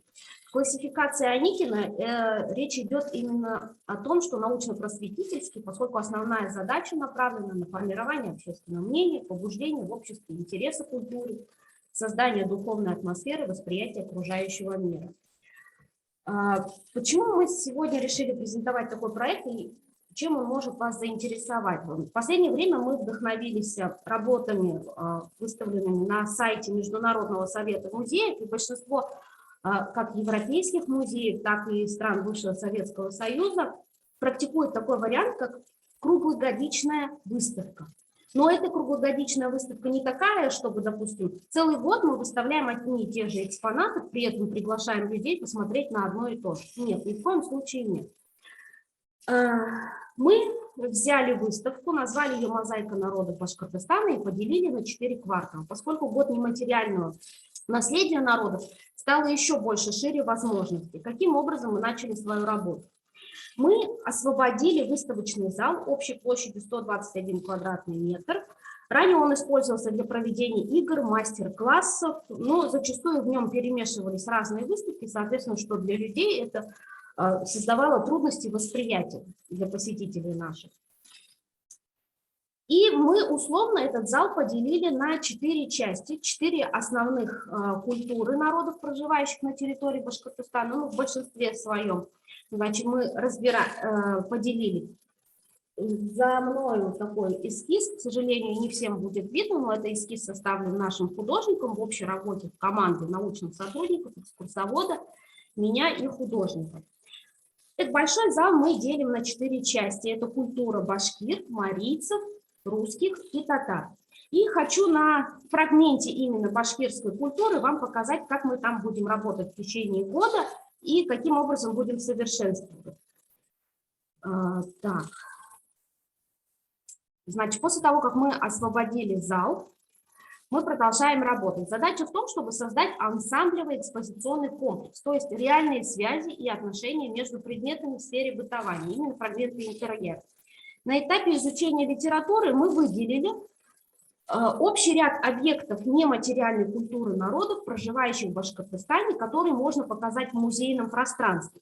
Мы выделили и систематизировали праздники, кухня, качество, национальный костюм и фольклор. В первом квартале мы уже начинаем формировать нашу выставку, берем быт народов, уделяем внимание качеству и национальному костюму. В качестве экспонатов, соответственно, мы используем сами костюмы, предметы, инструменты для подготовки сырья, предметы, инструменты для прядения, орудия ткани. В первом квартале в этом зале мы проводим полноценную экскурсию по выставке, рассказывая о костюмах в качестве, традициях качества. И создаем фотолокации для посетителей, а также мастер-класс под качество. Хочется сказать, что мастер-класс, если вы заглянете на наши страницы в социальных сетях, мы стараемся выбирать менее энергозатратный и экономичный. И вот такой мастер-класс под качество подобран, когда можно сделать такой примитивный станок из картона, взять вот пряжу и ткать вот такой небольшой коврик. Это в наших соцсетях вы можете посмотреть и познакомиться. Завершаем первый квартал, и к этой выставке мы уже добавляем тему праздников и национальной кухни. И то есть в локации мы уже добавляем предметы, связанные с праздничными обрядами, традициями. К примеру, допустим, в марийской части мы добавляем свадебный наряд, украшения, раскрывая свадебные обряды. В башкирской части выставляем свадебные полотенца, рассказывая об обряде сватовства. И так мы идем по всему залу. В рамках этого компонента планируется совместно с культурно-досуговым центром провести мероприятие «Башкирская свадьба» и окунуться в традиции, где каждый посетитель сможет стать гостем этой свадьбы. Третий квартал мы обращаемся к фольклору и в локации уже добавляем стенды с фотографиями, Bluetooth-колонку, то есть через нее экскурсовод сможет воспроизводить произведения фольклора, а также, если у кого-то из вас есть проектор, к сожалению, у нас его в настоящее время нет, можно на проекторе воспроизводить видео из фондов кино, чем фонд кино от БСТ очень богатый. Отдельно будут оформлены книжные полки со сказками, текстами песен. И дополнительно также будет витрина с предметами фольклориады, которая прошла в 2021 году. Мы не остались в стороне, 7 стран принимали участие. Очень интересные экспонаты у нас.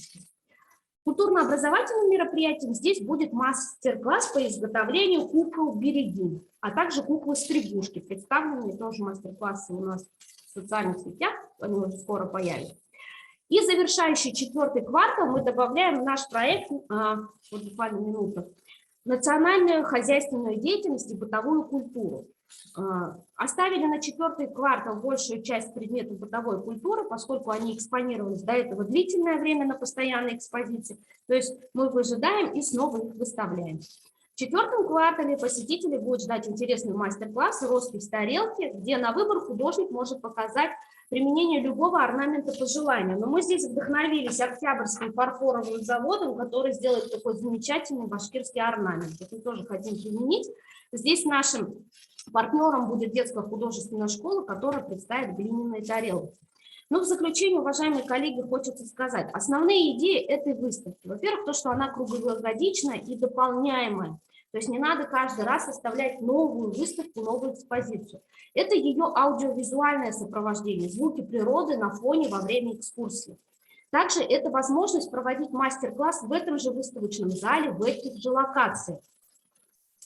Этикетаж с применением орнамента народа, который представляется в той или иной части выставки, который обязательно в себя включает название музейного экспоната, материал, с которым изготовлен, все это вы прекрасно знаете.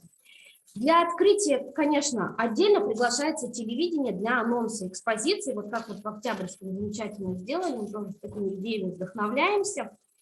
А также мы приглашаем отдельно учителей и воспитателей для видеоинтервью в локациях этой экспозиции. Дело в том, что вот, кто следит за нашими социальными сетями, видит, что наши учителя, воспитатели активно участвуют, читают стихи в локациях музея, ну, разного такого рода проекты. Это для нас большой плюс. И также мы не забываем, что нашу выставку будут посещать люди с ограниченными возможностями здоровья. Вот и таймер сработал.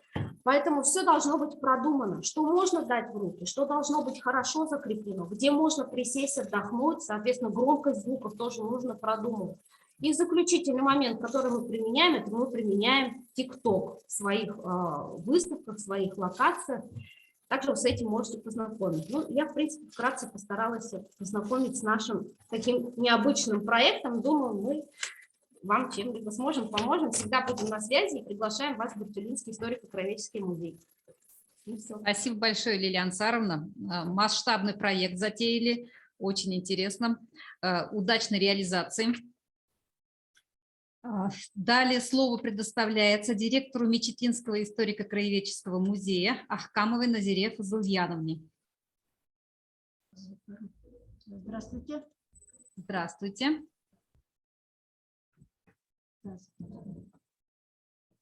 Сейчас у нас будет тоже презентация небольшая. Добрый день, уважаемые коллеги. Так, слышно немножко плохо. Погромче как-то, ладно? Хорошо. Будешь? Так, ждем вашу презентацию. Так, добрый день, уважаемые коллеги. Слышно меня? Слышно.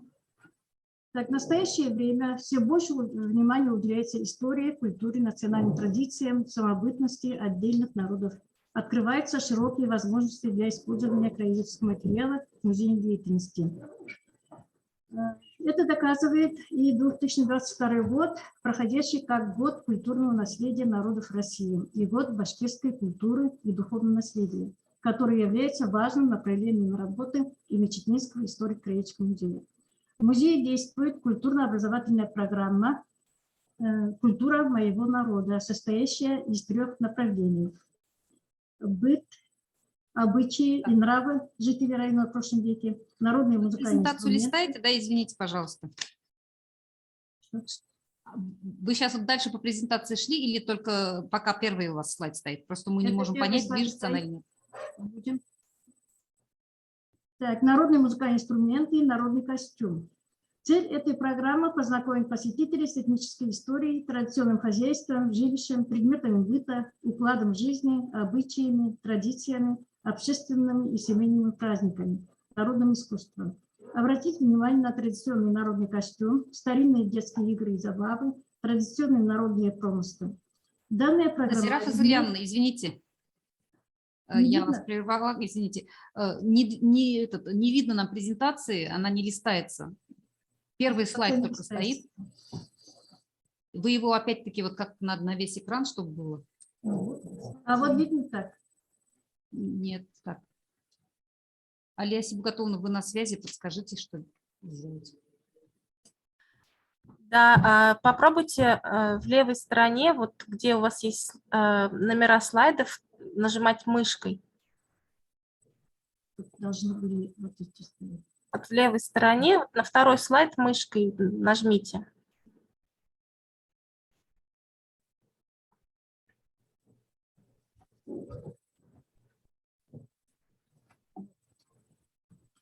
Да, вот так листайте. Так, данная программа у нас объединяет предметы история, краеведение, этнография, народное искусство и построена с учетом возрастных особенностей школьников. На всех мероприятиях программы используется местный краеведческий материал. При реализации проекта используем разнообразные приемы и методы работы с посетителями, развивающие творческие, интеллектуальные способности и направленные на познавательную активность учащихся. Создаем фондовые выставки музея по историко-культурному наследию своей малой родины. Для знакомства маленьких посетителей с музеем, бытом, обычаями и нравами жителей района в прошлом веке в программу включили инсценировки народных сказок с использованием этнографии и старинных предметов быта. Помогают в этом нам юные активисты музея. В слайде юные актеры перед младшеклассниками инсценируют башкирскую народную сказку «Гульвика», где применяются старинные предметы быта. В последние годы, кроме общеизвестных народных обычаев и обрядов, сотрудниками музея возрожден старинный забытый обряд Мир-Курбан, который описывается в первом томе башкирского народного творчества. В настоящее время этот обряд прочно вошел в общественную жизнь района и проводится 21 июня каждого года как почтение памяти погибших в Великой Отечественной войне и передается по эстафете с одного сельского поселения в другой. Обряд начинается с чтения священного Корана, около памятника участникам Великой Отечественной войны, и после возложения венков и экскурсии по достопримечательным местам села продолжается на площади, выбранной для проведения обряда. Интересно и весело проходят у нас игровые часы, традиционные подвижные игры и забавы моей малой родины. Дети с удовольствием принимают участие в забытых народных играх «Кольцо», «Сломанный телефон», «Косилка-молотилка» и другие. Для проведения игр в музей приглашаем фольклорные группы, с которыми тесно сотрудничаем. Площадь музея у нас небольшая, поэтому подвижные игры проводим летом на свежем воздухе во время каникул. Мастер-классы в последнее время пользуются большим спросом у широкой аудитории и выступают как одна из самых эффективных и популярных форм обучения культурно-образовательной деятельности музея. Мастер-классы позволяют обучиться новой методике, новому жанру, технике в искусстве. Это одна из разновидностей интерактивного обучения в музейной работе, преимущество которого сочетание теоретической части, индивидуальной работы и приобретения практических навыков. Ежегодно музей организовывает более 35 различных по тематике и профилю мастер-классов, и во время каникул организуем мастер-классы по изготовлению народных кукол, где принимают участие посетители разных возрастов. В 2017 году проект по созданию музея Кубыза выигрывал грант главы Республики Башкортостан деятелям культуры и искусства, который стал поддержкой для создания зала Кубыза в музее. Мы называем этот зал Кубыза музеем Кубыза. И обновится дизайн зала, экспозиция, приобретены различные виды кубызов разных стран. Музей Кубыза ведет многоплановую работу по возрождению и популяризации древнего народного музыкального инструмента.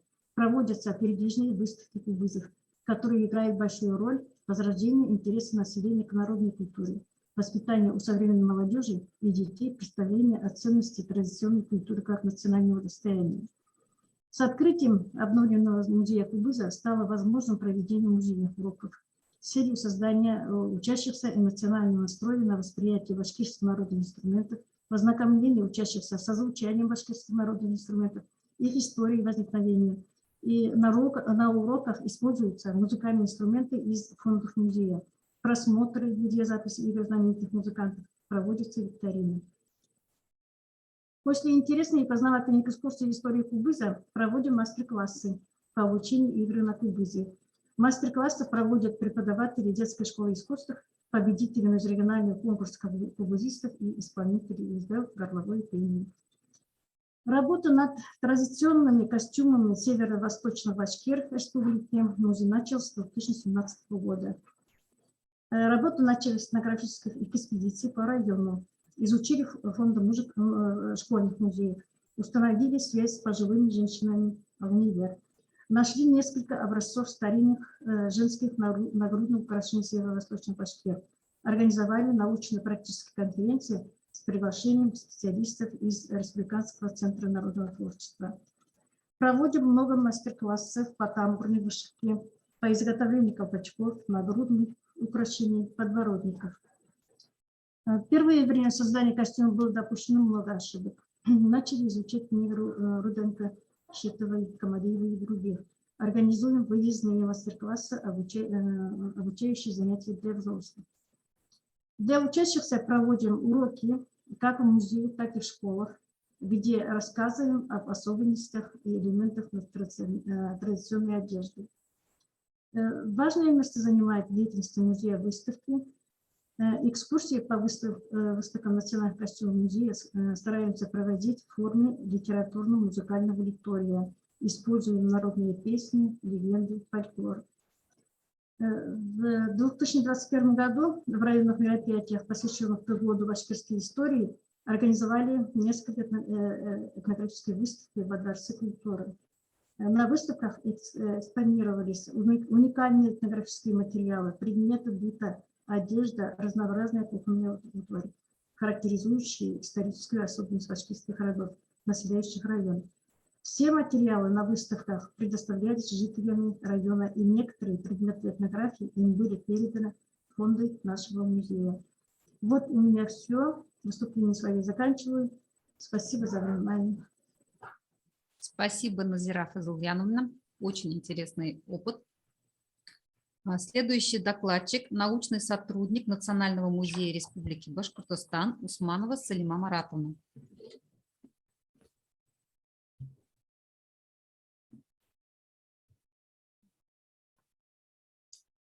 Добрый день, уважаемые коллеги.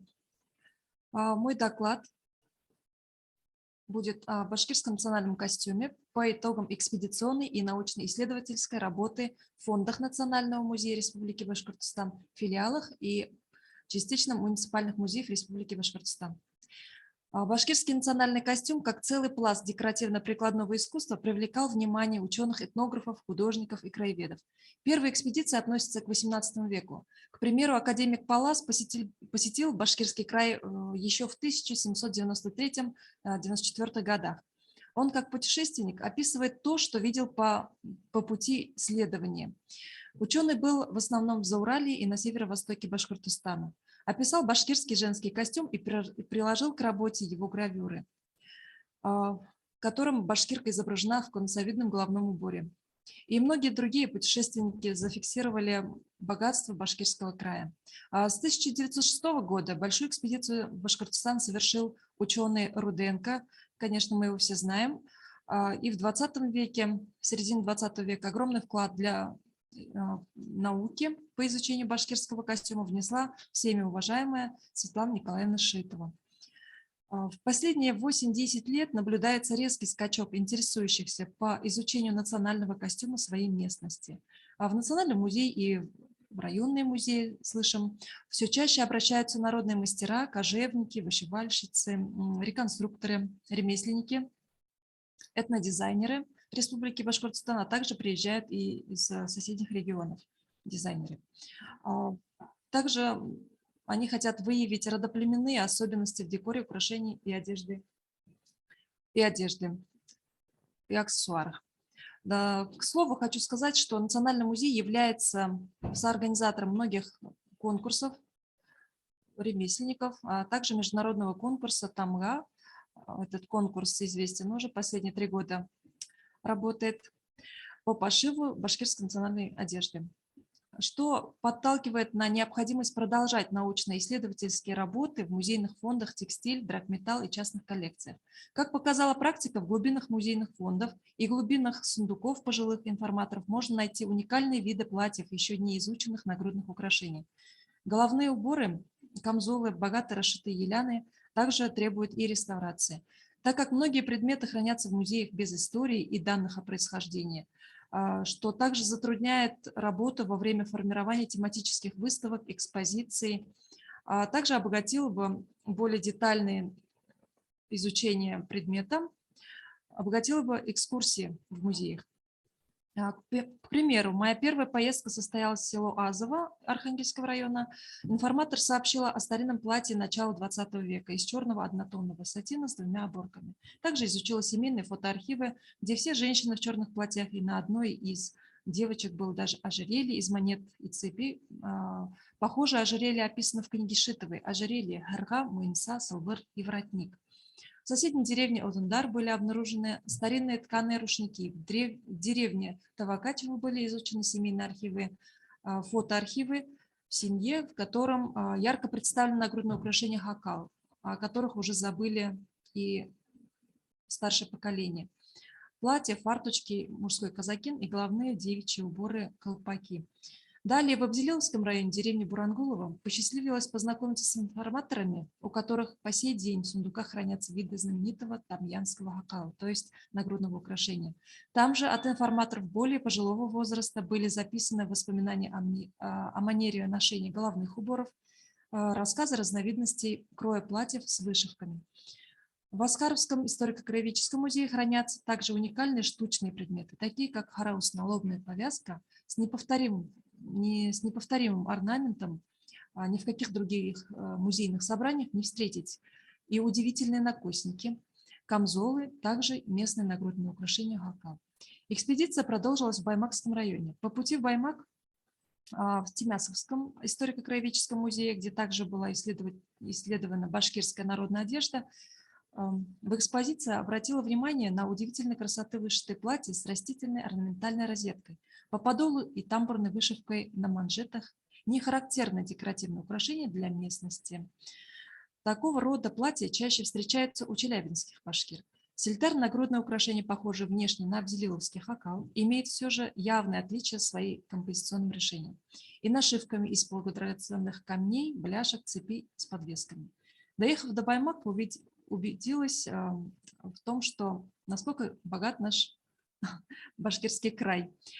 В Баймаке увиделась с пожилым информатором, который уже ждала, чтобы продемонстрировать свою семейную реликвию сельтер, который, по рассказам, был куплен в конце XIX века на базаре у мастерицы из Абзелиловского района. И, к моему удивлению, точно такое же нагрудное украшение я встретила на экспозиции Баймакского историко-краеведческого музея. В фонде данного музея хранятся дорогие мужские еляны из среднеазиатского шелка, когда-то богато расшитые женские еляны из бархата и сатина. Считывать богатство елянов удалось только по следам оставшихся узелков. Монеты и кораллы, к сожалению, утрачены. На фотографиях видны следы А можно показать фотографию елян? Хотела бы, чтобы все увидели и обращали внимание в дальнейшем при изучении костюма.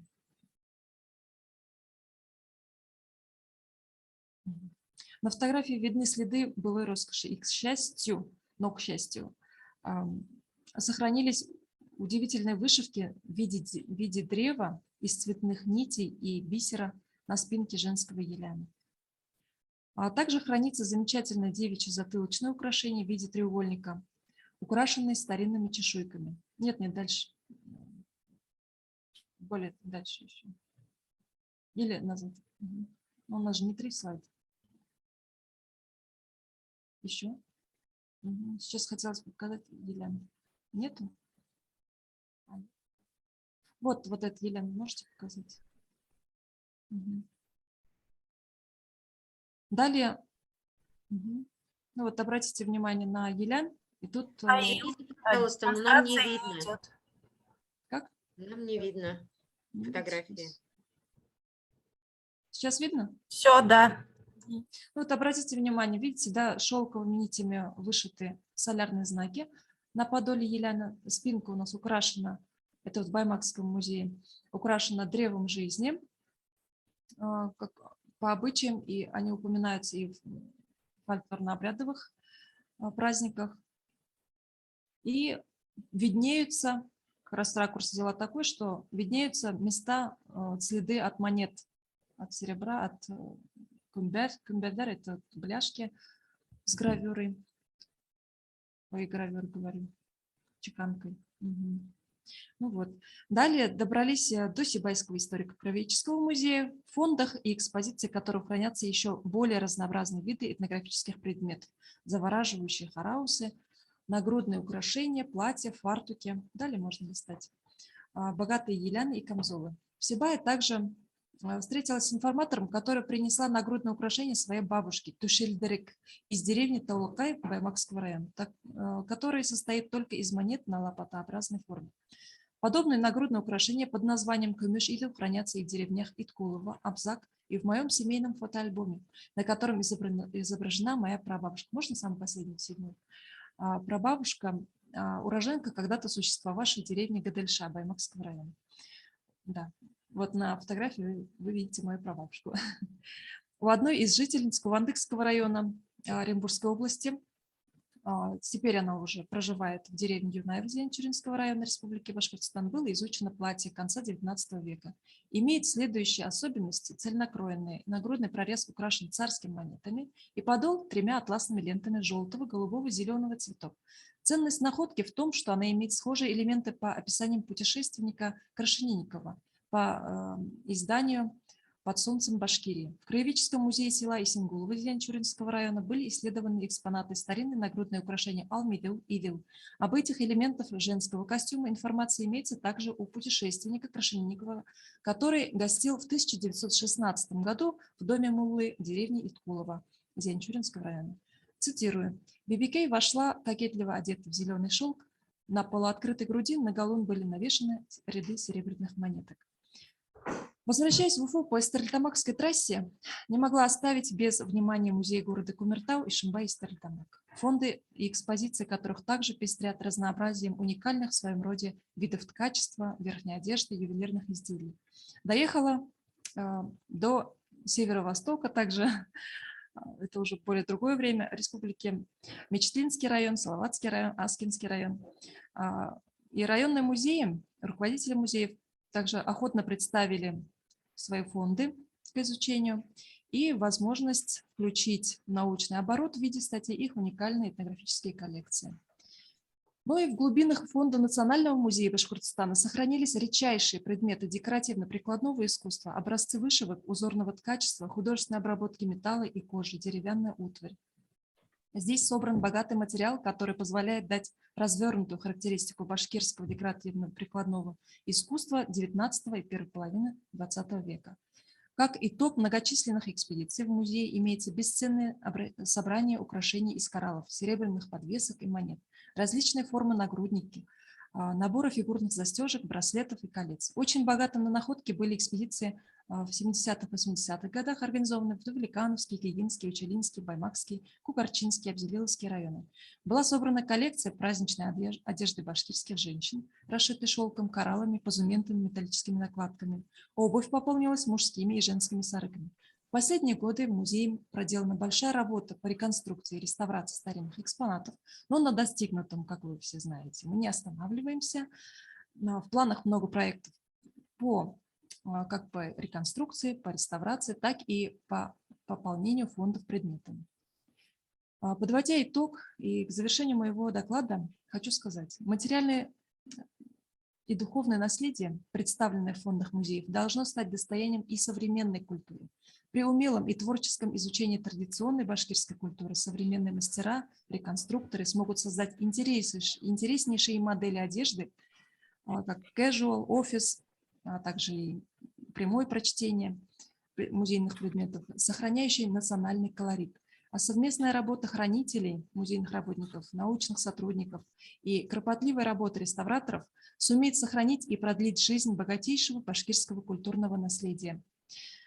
Поэтому очень важно заниматься научно-исследовательской работой и экспедициями и в 21 веке. Спасибо за внимание. Спасибо вам, Салима Маратовна. Очень познавательное выступление. Дальнейшее выступление у нас продолжит научный сотрудник музея полярников имени Альбанова, филиала Национального музея Республики Башкортостан, Свитца Янина Сигизмудовна. Пожалуйста. Добрый день, дорогие коллеги. Я представляю музей полярников имени Валерьяна Альбанова, филиал Национального музея. Это один из самых по времени открытия новых уфимских музеев Республики Башкортостан. Мы в этом году, 26 мая, будет только год работы нашего музея. Но, тем не менее, к году у нас уже достаточно серьезный фондовый запас есть и в фондах, и в экспозиции, много интересных, уникальных предметов. И в этом, посвященные году, 22 году, году культурного наследия народов России, году башкирскую культуру и духовного наследия, мы завтра открываем выставку и, пользуясь возможностью, приглашаем. Наша выставка называется «Многоликая Россия». Часть этой выставки будет посвящена культуре коренных народов Севера, потому что у нас, конечно, сейчас фонд не очень большой, потому что мы существуем недолго, но тем не менее у нас уже есть несколько уникальных экспонатов.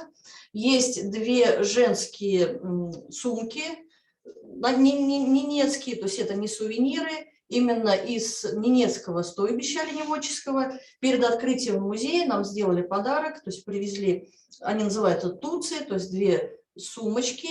Мы их будем демонстрировать на нашей выставке. Потом у нас есть подлинные гарпуны для охоты на морского зверя, то есть старинные, это конец 19-го, начало 20 века, с амулетами. Есть небольшая миниатюра резьба по кости мамонта. Мы надеемся, конечно, что в дальнейшем мы будем пополнять фонды, вот именно этнографические, потому что этнография народов Севера нас тоже интересует. На этой выставке будет представлена. И кроме того, в нашем музее есть отдельный зал, посвященный полярникам, уроженцам Башкортостана. И один из полярников, уроженцев Башкортостана, является Владимир Петрович Евладов. Он родился в Уфимской губернии еще в конце XIX века, и в 20-х годах это известный этнограф, ученый-этнограф, и еще в 920-х годах, то есть 930-х годах, то есть первая экспедиция была в начале 20-х годов, он совершил несколько очень значимых этнографических экспедиций по Ямалу, изучал северные народы, то есть культуру, быт северных народов, работал по улучшению жизни, и до сих пор этот ученый является на Ямале, то есть среди народов Севера, очень уважаем его и тогда, то есть во время экспедиции, то есть коренные народы встретили его с большим интересом, с большим вниманием, пониманием, и ныне, то есть в городе Салихарде существует музейный выставочный комплекс имени Шимановского, музейно-выставочный комплекс в Салихарде, и мы уже наладили с ними контакт, потому что там хранится очень большой фонд Владимира Петровича Евладова, фотографии, которые он сделал во время экспедиции 20-30-х годов, и до сих пор они, то есть его научное наследие продолжает быть актуальной. И недавно, то есть приехали сотрудники этого музея, вот я могу показать, они нам подарили современное издание трудов Владимира Петровича Евладова, то есть здесь фотографии. Они поделились с нами фотографиями, которые он сделал, то есть уникальными фотографиями в 20-е годы. Эта тема тоже будет представлена на выставке. Ну и кроме того, выставку мы эту организуем совместно с Домом дружбы народов Республики Башкортостан, и будет представлена культура народов Башкортостана. Я думаю, это будет достаточно интересно, и тем более есть наиболее близкие народы, то есть которые живут на территории Республики Башкортостан, допустим, марийцы, удмурты, они наиболее близки коренным народам Севера, таким как ханты и манси, потому что это графины. И есть среди коренных северных народов еще тюркские народы, то есть, допустим, одни из них – это якуты. И мы надеемся, то есть, на дальнейшую научную работу, пополнение фондов в нашем музее, то есть в плане культуры, этнографии, коренных народов Севера, нематериальной культуры, материальной культуры, духовного наследия. И приглашаем вас в наш музей и надеемся, если на дальнейшее продолжение сотрудничества с музеями Северного региона и с музеями, то есть, нашей республики. Спасибо за внимание. Я постараюсь долго не задерживать ваше внимание. Мы готовимся к открытию выставки. Спасибо большое. Ждем вас. Спасибо вам, Янина Сигизмундовна. Так, и слово предоставляется генеральному директору Национального музея Республики Башкортостан Ярбулиной Альбине Зуфаровне. Альбина Зуфаровна, вы подключились? Добрый день, уважаемые коллеги. Действительно, сегодня тема круглого стола, она в преддверии и в начале года культурного наследия народов России и года башкирской культуры и духовного наследия в Республике Башкортостан очень актуальна, и музеи ведут большую работу в этом направлении. Меня хорошо слышно, коллеги? Да, слышно. Угу. Так, прежде всего, конечно же, мы должны знать, да, и понимать, что музей сегодня является инструментом социального развития города и региона в целом. На сегодня это одна из динамичных, современно развивающихся культурных институций, которая обеспечивает доступ граждан к информации, к культурным ценностям, к благам. И наша площадка, музейная площадка, также является территорией, где идет непрерывное образование человека в течение всей жизни, начиная от того, как он придет впервые в музей с родителями или же в составе дошкольной группы, и завершая походами с внуками, правнуками, получая все новые инструменты познания. И не только, да, придя в музей, человек сейчас познает и развивается сам, познает мир. Этому помогают информационные, коммуникационные технологии. И наша жизнь музея, нам тоже без этого просто немыслима. Музеи страны, в частности, республиканские музеи, вносят музейные предметы в госкаталог Музейного фонда РФ. Да, с 2016 года у нас пошли изменения, составлен план графики, и в прошлом году музеями республики более 70 тысяч предметов было внесено. И такая концентрация информации, когда музейная система Российской Федерации упрощает задачу исследования музейных коллекций, составления самых разнообразных списков, подборок, каталогов, хранительских документов, реставрационных документов не только пользователям, тем, кто интересуется историей, культурным наследием, но и тем, кто изучает досконально те или иные вопросы. Все наши коллекции становятся доступными благодаря вот этой системе, этой платформе. Информационные технологии способны помочь музею в предъявлении коллекций, и формы предоставления также могут быть самыми разными. Да, если говорить о цифровых копиях, допустим, или же произведениях графики, или же это постоянные экспозиции, которые видят посетители. Тем не менее, есть и музеи, которые работают с созданными виртуальными экспозициями. То есть доступ удаленных пользователей к музейным предметам с помощью интернета, он расширяется. И есть такая платформа, некоммерческая инициатива, вот перед вами, да, на слайде, Google Arts and Cultura, которая работает с учреждениями культуры и артистами по всему миру. И их миссия состоит в том, чтобы сохранить и предоставить мировое искусство и культуру онлайн, чтобы они были доступны для всех и в любом месте. То есть эти международные проекты, они тоже позволяют оцифрованное культурное наследие музея включить в международный контекст. И это важно для взаимной интеграции, создания мирового мультикультурного пространства. И переход в социальные сети музеев, он тоже должен быть осмысленным, спланированным, будем говорить, с четко поставленными задачами. Мы видим, что музейная сеть, социальная сеть музеи республики, они осваивают. Есть группа, есть сообщество, и это продвижение тоже дает нам ощутимый результат. Нужно признать, что интуитивный подход к СММ, он тоже не работает. Да? И одним из таких проектов в социальной сети является проект «Одноклассников. Мы в музей». Это проект, он позволяет при помощи диджитал-систем открывать для широкой аудитории шедевры мирового искусства, мирового культурного наследия.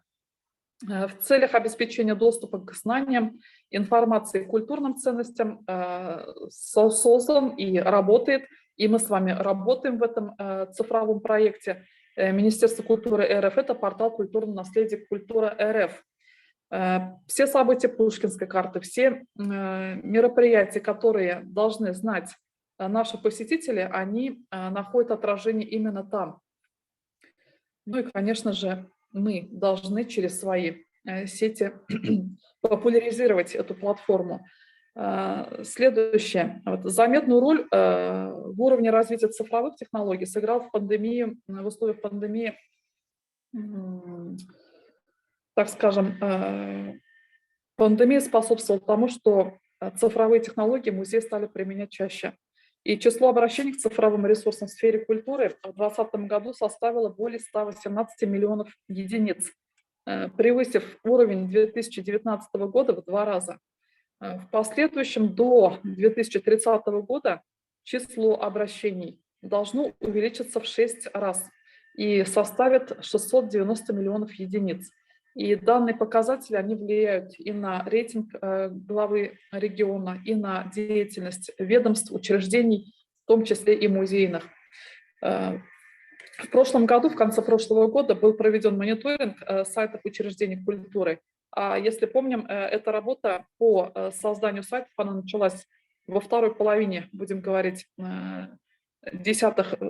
после 2010 года, 2012-2013 годы, когда некоторые музеи начали создавать сайты и довольно успешно сейчас работают, но уже переживаем 22 год, у некоторых музеев муниципальных нет в настоящее время сайтов. Есть движение в социальной сети, но для того, чтобы был бренд, имидж учреждения, именно нужен сайт своего музея. И где имеется поддержка региональная, создаются порталы, музейные порталы. У нас тоже инициатива есть, и она дана. Заявка отправлена в грант президентский по созданию музейного портала, да, куда мы тоже запрашивали от вас информацию. Будем надеяться, что какое-то продвижение будет, чтобы и одним кликом можно было заходить любому посетителю не только в главные государственные музеи, но и во все муниципальные музеи, независимо от формата. Да, то есть культурный ландшафт был бы разровнен, так скажем, или выровнен, и можно было получить доступ всем, без исключения.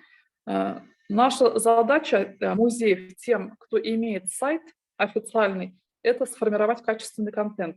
То есть мы не должны говорить о том, что должны являться источником информирования о событиях и мероприятиях музея, да, а должны давать и другие программы.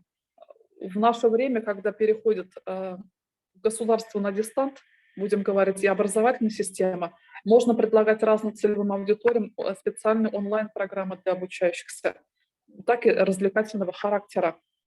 Ну и не везде сайт воспринимается как часть бренда.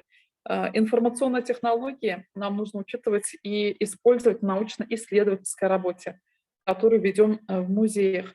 Для этого, у кого есть сайты, если нет, то в социальных сетях, вести рубрики к году культурного наследия, к научной работе, которую ведете, чтобы люди видели, читали и знали, да, о нашей информации, о нашей истории.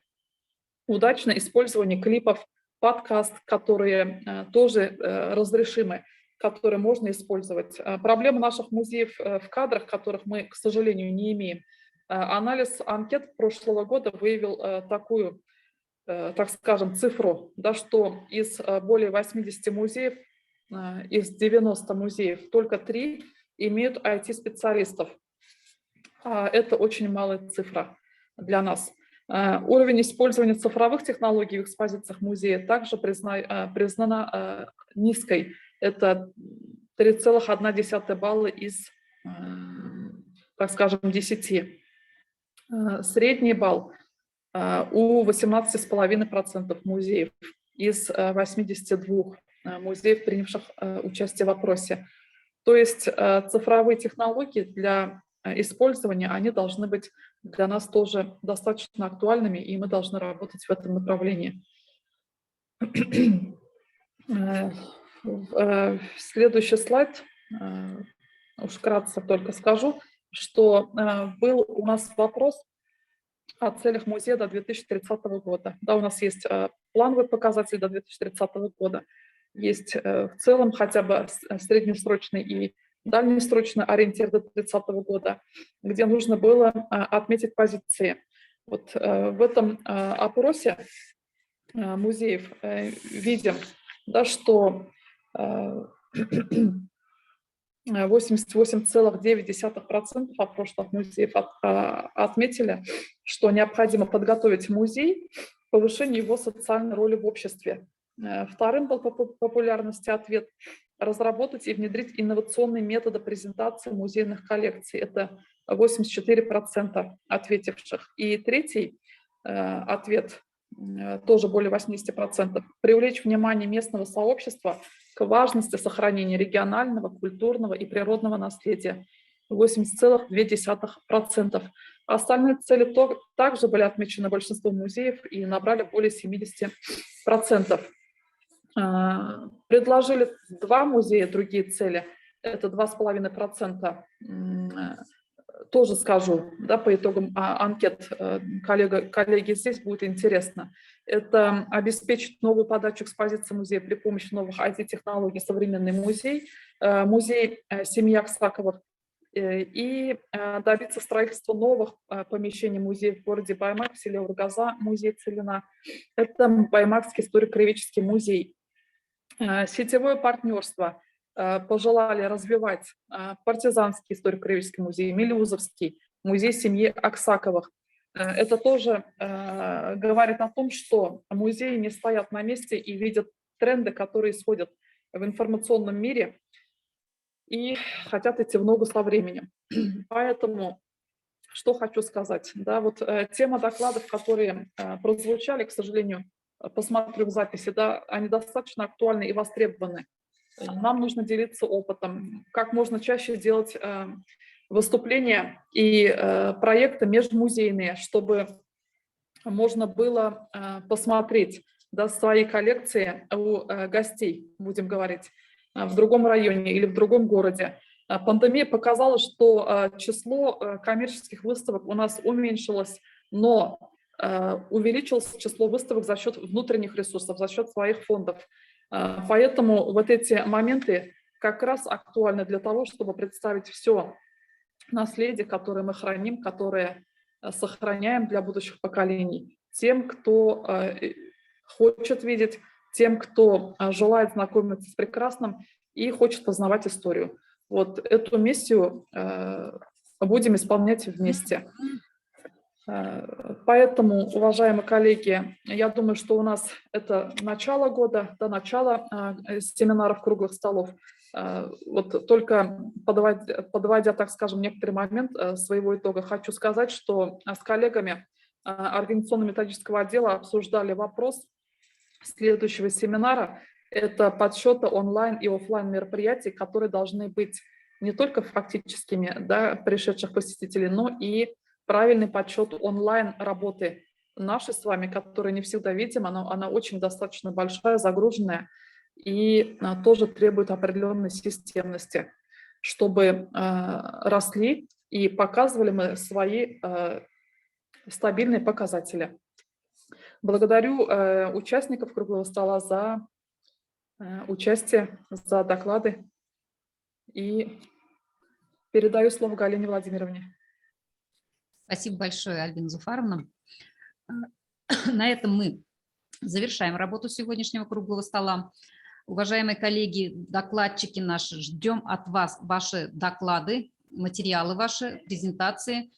Все они были очень познавательные, и красочные презентации были. Мы хотим поделиться, да, со всеми участниками для того, чтобы ваш опыт передавался и использовался в их работе. Всем огромное спасибо. До новых встреч.